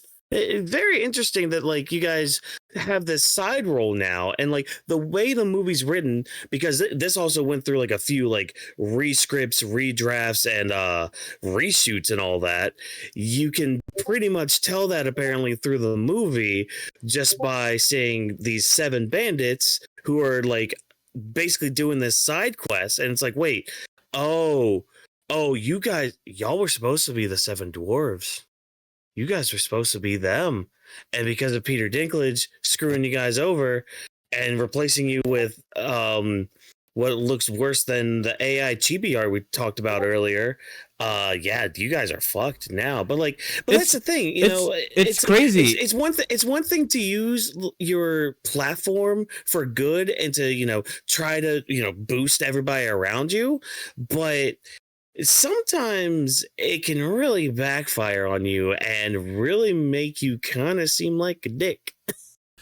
I do want to add to what you're saying is that such as the film having the dwarves reimagined as CGI magical creatures rather than human actors with dwarfism, the clashing politics views of the stars admit at the stuff going on with this. So like what you brought up, we could have casted actual dwarfism people, short, high, look, bigger nose and everything like that. Get people to be paid in acting if they need to get improved in everything, and they're not doing much. The seven dwarfs in the original story don't do much other than little few scenes in here and there. If you modernize it, you can improve it and also get those people jobs, some acting jobs, little small paycheck there, and they want to. The dwarfs could have been the easiest thing because they all act as what they are. That is their names. Sleazy. It is their archetypes. Yeah. I don't remember all the names on the heart. I'm just like, yeah. Neither do I really. I just know there are a bunch of moods. You could just act like your fucking mood and or mental state, I guess, if you're dopey. And that would be so simple. They don't even have to Peter, he fucked it up for people with dwarfism so fucking bad. He did. Yeah. Well, just so his big head ass can have the monopoly. Yeah. He I got the job. Nobody else could get the job after him. I'm like, bro, you can literally get other people jobs in this fucking film. Like everybody, I don't understand. That's all this movie was. And that's a sad part because it was just flexing, but there was nothing to flex on. If anything, I'm not one of those people that grew up with Little Mermaid, Cinderella, Snow White, and I was not the audience. I grew up with the time, but I was not there. I was more of the Lilo and Stitch, the other movies that came out during the time, or the other genres that were my cup of tea. And I just feel bad for the audience that actually grew up with these, like my girl, or like other girls I've known, or other people that have liked these films of Snow White, Cinderella, or like Beauty and the Beast, and you don't actually get them to be good. You're literally hurting your reputation, Disney, and you literally like to complain about not having money or spending these things, but then you kind of fuck up like this. It's like, what the fuck you doing? The worst part, No, I was gonna say the worst part of it all is just it's the fact that you're trying to show a message, you're trying to do well, but you're doing it in such a way that it does the opposite effect of it. You want a strong female character? Great. Write a strong female character. Not by putting anybody else down, not by making her like a super being or anything. Make her relatable, make her be a strong person, yes, but make her go through adversity. Make her actually I with lack of a better word, make her suffer a little bit. Make her rise above all of that. I was about to say the first Wicked movie was good. The first Wicked and the Wicked 2 got announced for later this year. I didn't put it in the document because it's just an announcement and the actual poster, but that's about it. So yay, announcement, cool. Until we get a trailer for what they're doing, then great. But the Wicked one was a good adaptation, full from the actual Broadway show and everything. It just sucks that you have these people kind of messing up your film when it could be a lot more. But I feel we spoke enough. We spoke. I feel like that's the message of our show. Just be good, get good, and be better. Stop using AI to write your scripts. Recast Nani. See how it all circles back to it? Wait, you say recast Nani? Yep. Oh yeah, that is true. That is true. If you have seen the cast for Lilo and Stitch, you will know what I mean. Recast Danny. And also recast also Mr. Bubbles, because you should have gotten many other people that could have been casted for Mr. Bubbles. God. I'm sorry, Mr. Bubbles. I just put it. Look at how they massacred my boy. But look, we're here at the end of our show. The introduction is here. Any last thoughts to talk about the show? Any last quick news you want to bring up that you missed that we forgot to mention? Anything you want to be like, hey, fuck this movie. I'm excited for Little Stitch. Exchange, Mr. Bubbles, anything like that before we end our show? Chat. Disney. I'm letting you know right now. $999 billion lawsuits coming your way if my wife is not fucking pleased with that little Stitch movie. I promise you. Do not fucking mess with a Latina woman. I'm telling you. Many people are waiting for this movie. I do not give a fuck. I'm going to watch it anyways. But best believe, if the missus is not happy, you're not going to be happy when you get a $999 billion lawsuit up your ass and we win that shit. So, boys, when we win, I'm telling you, I'm taking all y'all on vacation. We're going to live life. We're going to be happy because Disney dumb goof. They got the money to pay us. We're going to be good. But Disney, Marvel, stop fucking up your shit. Get good or else. Hey, Vash, do me a favor. Oh, my.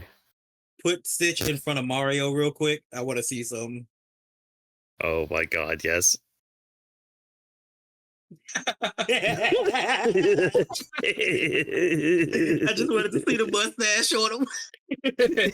I don't know why. I don't know why it's being see-through when it's just blue. It's not green, so it's just so weird. I don't know why either. I don't know why, it's really weird. It's just so weird. Ooh, Stitch is a But ghost. hey, look, chat. All I'm gonna say is this: The Wicked got announced. I'm excited for it. Lilo and Stitch is a movie that I keep telling myself is not real because they're being cheap on the production of fucking Mr. Bubbles and Big Dude Gandu and our tentacle one eye and big fat dude type of scientist. Look like. Oh, Pinky. yeah, Pinky. Thank you very much. Plankly. I'm sorry, I'm saying Plankton like a dumbass. Oh, Pleakley and Pleakley, yeah. And Jumbo. Jumbo, yeah. Jumbo. Look, I love my Stitch, but right now I don't remember the name off the top of my head. And I'm okay with that. 5 years I haven't seen the film or something like that. But I'm here for Lilo Stitch. I'm excited for it. I'm the same thing like Crash Girl T. I'm with you here, T. We will riot together if this movie is not good, and I will be emotional, but I'm here for it. Jokester, any last thoughts? Any shade you want to throw? Because Nani. Okay, Whawkins. Gonna write this here. Not like money. Anything? And does you want to rant about, or we're good?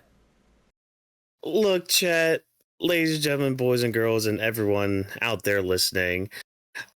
I ranted a few times tonight. I try my damnedest to be positive, but God, sometimes you just need a good rant night. Needed a good rant night, so hopefully you guys enjoyed it. I'm gonna try to promise next week be a little bit more positive, even if I have to fake a smile. We'll see how that Switch 2 news goes tomorrow. At least at the time of recording this. But if you guys are seeing this in the future, hey, be sure to let me know in the chat how dumb I am, because hey, Switch 2 may actually be some dog shit. But nah, I'm positive for it. I'm excited for it. I can't wait for it. Some of the movies coming out, great, awesome, fantastic. Just yeah, like we've been saying, do better. Just do better. That's all. Like I said, do better, get good, and enjoy the Spider-Man New Day. I'm here for it.